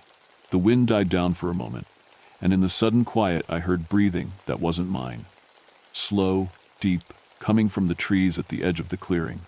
Something was watching me. Something that could crush 3 armed men and arrange their bodies like pieces on a chessboard. I raised my tranquilizer gun and tried to spot movement in the shadows. "I know you're there," I called out. "I'm not here to hurt you, I just want to understand." The breathing stopped. Then I heard something that nearly made me drop my weapon. A sound that started as a growl but shaped itself into words. English words, spoken in a voice like rocks grinding together. Understanding comes through suffering. Whatever was out there could speak, could think, could choose its victims and play with them before it killed. I backed away from the clearing, keeping my gun raised, trying to reach the trail back down the mountain. Snow was falling harder now, and the wind was picking up again. If I didn't get off this ridge soon, I'd be trapped up here with something that collected trophies from its kills. Behind me, I heard that grinding voice again, closer this time. Joshua, Iron Bear, Cherokee, and German, 20 years. I hunting, my children. It knew my name, it knew my background. It had been watching me long before I started tracking it. I ran. I made it halfway down the mountain before my radio exploded with panicked voices. Emergency frequencies lighting up with reports I couldn't believe. Multiple units not responding. Last known position, Thunder Ridge. Found the search helicopter crashed. Pilot and co-pilot missing. Something took out the entire military tracking team, only found pieces of equipment. I stopped behind a large stacking boulder to catch my breath and piece together what was happening. In the space of 12 hours, whatever was up on that ridge had killed a survey team, brought down a helicopter, and eliminated an entire military unit sent to investigate. This wasn't some confused animal. This was a coordinated assault. My radio crackled, and I caught a transmission from base camp. "All units evacuate immediately. Repeat, all personnel evacuate Thunder Ridge area. We have confirmed multiple fatalities and..." Static cut off the rest. I was alone on a mountain with something that was systematically killing everyone who entered its territory. The smart thing would be to run as fast as I could down to the road and get out of these mountains forever. But I couldn't stop thinking about those Cherokee symbols written in the snow. The way that thing had spoken my name, like it knew my family history. Like it was personally offended by my presence here. I needed to understand what I was dealing with. The snow was coming down so hard now I could barely see 10 feet ahead. My tracks were filling in behind me, which meant I was leaving no trail for rescue teams to follow. If I got lost in this storm, they'd find my body in the spring. If they found it at all, I was trying to figure out my next move when I heard engines in the distance. Vehicle engines, struggling up the mountain road. Help was coming. I worked my way toward the sound and found a military convoy stopped at a roadblock. 6 vehicles, maybe 20 soldiers, all armed and looking nervous. Their leader, a young lieutenant, was studying a topographical map while his men unloaded heavy equipment. "Sir, you need to get off this mountain immediately," he said when he saw me approaching. "We have orders to contain the situation." "What situation?" I asked. "What do you think you're dealing with up there?" He looked at me like I was crazy. "Rogue predator of unknown species. Possibly escaped from a noted to me. Private collection. We have authorization to use lethal force." I wanted to laugh. These soldiers had no idea what they were walking into. They thought they could solve this problem with guns and military tactics. "Lieutenant, I've been tracking whatever's up there. It's not what you think, it's intelligent, It speaks English. It knows things about people it shouldn't know. Sir, you're suffering from exposure and shock. We'll have you evacuated as soon as we secure the area. There was no point arguing with him. I watched as his men checked their weapons and started up the trail toward the ridge. 20 trained soldiers with automatic rifles, night vision, and radio communication. They never had a chance. I was still at the roadblock when the screaming started. Not human screaming this time. Something else. Something that sounded like the mountain itself was roaring in anger. Gunfire erupted from up the trail. Automatic weapons firing in long bursts, then shorter bursts, then single shots, then silence. The lieutenant grabbed his radio. Alpha Team, report. Alpha Team, do you copy? Static. Bravo Team, what's your status up there? More static. Within minutes, every radio channel was dead. 20 soldiers had disappeared into the storm like they'd never existed. That's when I heard the voice again, carried on the wind down from the ridge. That grinding, rocky voice that spoke English with perfect clarity. Joshua, the Cherokee. To boy, who forgot his people's warnings. It was calling to me specifically, not the soldiers, not the search teams, me. The lieutenant was frantically trying to reach headquarters, but all communications were down. The storm had cut us off from the outside world, and something on that mountain was picking off rescue teams like they were target practice. We need to evacuate, I told him. Get everyone off this mountain right now. But even as I said it, I knew we were too late. The snow was too deep for vehicles now. The roads would be impassable until the storm passed. We were trapped down here, and whatever was up there could come for us whenever it wanted. The lieutenant made the call to establish a defensive perimeter and wait for air support. But I could see the fear in his men's eyes. They'd heard the stories about the missing teams. They knew their rifles might not be enough against something that could take out 20 soldiers without leaving a trace. As night fell, I sat in one of the vehicles trying to make sense of what was happening. In Cherokee folklore, there were stories about guardians, ancient spirits that protected sacred places from those who would harm them, shapeshifters that could take the form of great bears but retained human intelligence. The Kiowa called them NVI, the bear people, protectors of the old ways. But those were just stories, legends to teach respect for the land and its creatures, weren't they? Outside, the wind was howling like something alive and angry. The soldiers huddled around their vehicles, jumping at every sound. And somewhere up on Thunder Ridge, something was waiting for the right moment to come down and finish what it started. I could feel it watching us, patient, intelligent, planning our deaths with the same careful precision it had used on all the others. The attack came at 3 a.m. I was dozing in the back of a military transport when the first soldier started screaming. Not fear screaming, pain screaming. The kind of sound a man makes when something with very large claws is tearing him apart. I grabbed my gear and rolled out of the vehicle into knee-deep snow. Floodlights blazed from the convoy, turning the storm into a swirling wall of white. But in that white wall, I could see a shadow moving. Something huge and dark, flowing between the vehicles like liquid death. Gunfire erupted from all directions. Muzzle flashes lit up the night as soldiers fired at something they couldn't properly see. Shouted orders mixed with screams of pain and terror.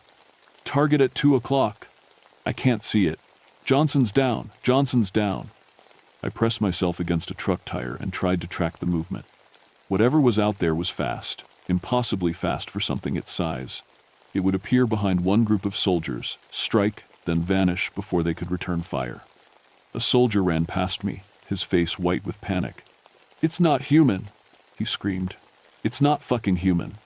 That's when I saw it clearly for the first time. 12 feet tall, standing upright like a man but built like a massive bear. Its fur was black as midnight, and its eyes reflected the floodlights like yellow mirrors. Claws longer than kitchen knives. Teeth that belonged in a saber-toothed tiger's skull. But the most terrifying thing was its face. Part bear, part human, all intelligence. It looked at the soldiers, not like prey, but like problems to be solved. Obstacles to be removed. It grabbed a soldier by the head with one enormous hand and lifted him off the ground. The man's rifle fell from his fingers as those claws pierced his skull like it was made of paper. "The Cherokee boy," it said, and its voice cut through the chaos like a blade. Come, face what your people forgot. It was calling to me. In the middle of slaughtering a military unit, it wanted to have a conversation. I stepped out from behind the truck, my tranquilizer gun feeling pathetically small in my hands. I'm here. Let them go. This is between you and me. The creature tossed the dead soldier aside like a broken toy and turned to face me fully. Up close, I could see the human intelligence burning in those yellow eyes. This wasn't just a predator. This was something far older and far more dangerous. You know, the old stories, it said. Your grandmother told you about the guardians. The envy, I whispered.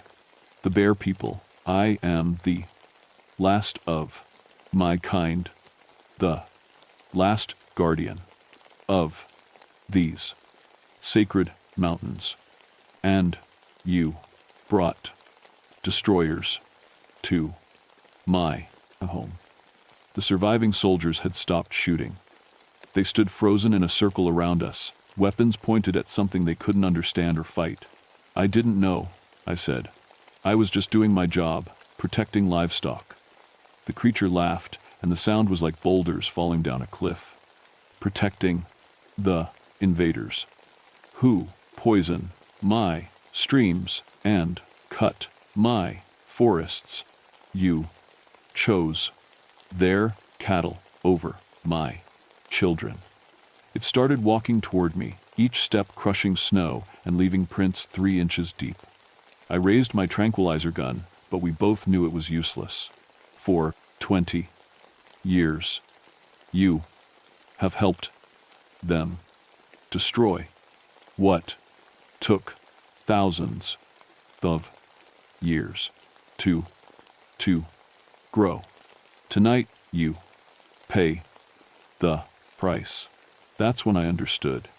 This wasn't random violence. This was justice, delivered by something that had watched its territory being slowly destroyed for decades. Every cow I'd protected, every predator I'd relocated, every decision I'd made to serve human interests over natural ones. It had been keeping score. What do you want from me? I asked.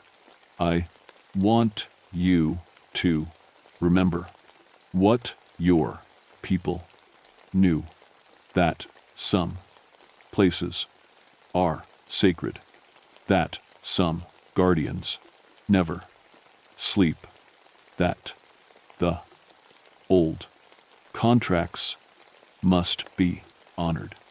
It stopped just outside my reach, close enough that I could smell the wildness on its fur, see the ancient wisdom in its eyes. Make them leave, it said. All of them. Make this mountain sanctuary again, or I will kill every human who sets foot here. I looked around at the terrified soldiers, at the bodies scattered in the body's snow, at the vehicles that represented everything the creature saw as invasion and destruction. How do I know you'll stop killing if I do what you ask? Because you will become my voice in their world. You will make them understand that some places belong to the old powers. It reached out with one massive clawed hand and touched my shoulder. Not threatening, almost gentle. Choose.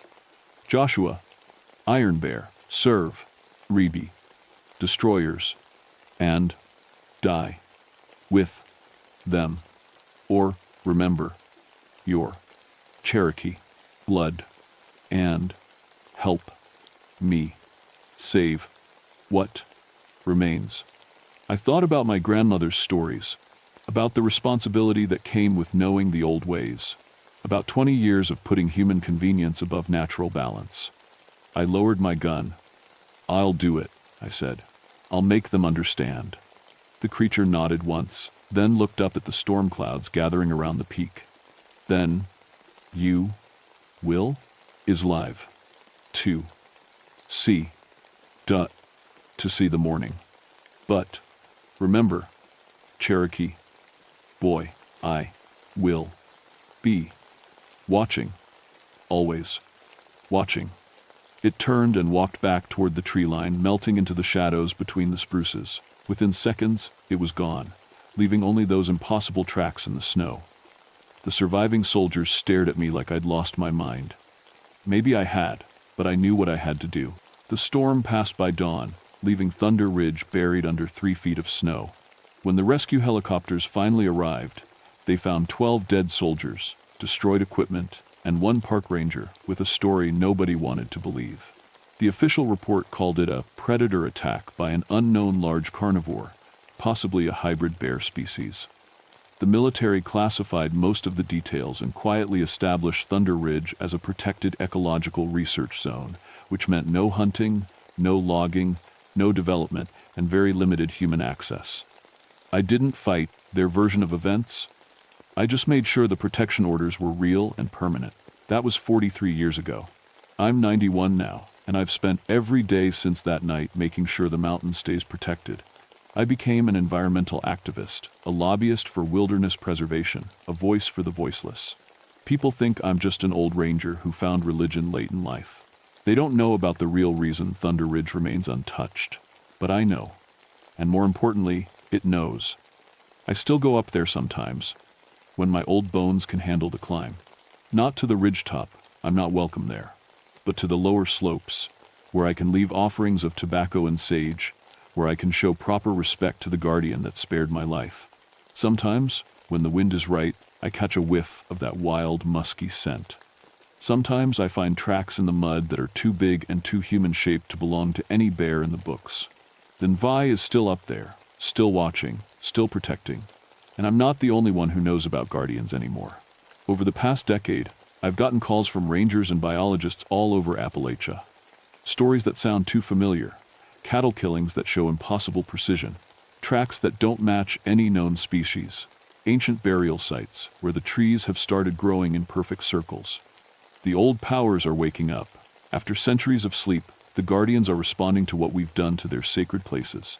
Strip mining, clear cutting, mountaintop removal, pollution that turns streams acidic and kills everything downstream. They're angry, and they're done being patient. Last month, a mining operation in West Virginia shut down after their entire crew of 40 men vanished overnight. The official story blamed a methane explosion, but the rescue teams found no bodies. Just strange tracks leading away from the site and symbols carved into trees that old Cherokee like me recognize as warnings. 3 weeks ago, a logging company in Tennessee abandoned a project after their equipment kept getting destroyed by something that left claw marks 12 feet off the ground. Their security cameras showed nothing but static whenever the attacks happened. The guardians are remembering their purpose, remembering why they were created in the first place. I've tried to warn people, environmental groups, government agencies, anyone who will listen. But who believes an old ranger talking about ancient spirits and shape-shifting bears? They'll believe soon enough. Because the Novhai on Thunder Ridge isn't alone anymore. They're calling to each other across the mountains, coordinating their response to what they see as an invasion that's gone on too long. The old contracts are being renegotiated. The terms are simple. Respect the sacred places or face the consequences. I keep a map on my wall marked with red pins, every location where strange killings have been reported, where ancient symbols have appeared, where the land itself seems to be fighting back against human destruction. The pins are multiplying. If you live in Appalachia, if you work in the mountains, if you think you can take whatever you want from the old places without consequences, then you need to understand something. They're watching, they're waiting, and they're done giving warnings. The guardians are awake, and they remember what these mountains were like before we came. They remember the contracts our ancestors made and then forgot. They remember every sacred grove that's been cut down, every stream that's been poisoned, every creature that's been driven to extinction, and they're keeping score. So when you hear stories about impossible creatures in the deep woods, about killings that don't make sense, about ancient symbols appearing where they shouldn't be, remember this old ranger's advice. Stay away from the sacred places, show respect for the old powers, and never, ever assume you're the apex predator in these ancient mountains, because something bigger, older, and far more intelligent than you, is waiting in the shadows between the trees. Something that was here before your great-great-grandfather was born, and will be here long after your great-great-grandchildren are dust. The Navajo are real, the Guardians are waking up, and they're done being patient with trespassers. My name is Joshua Ironbear, and I've spent 43 years keeping this secret. But now, it's time for people to know the truth.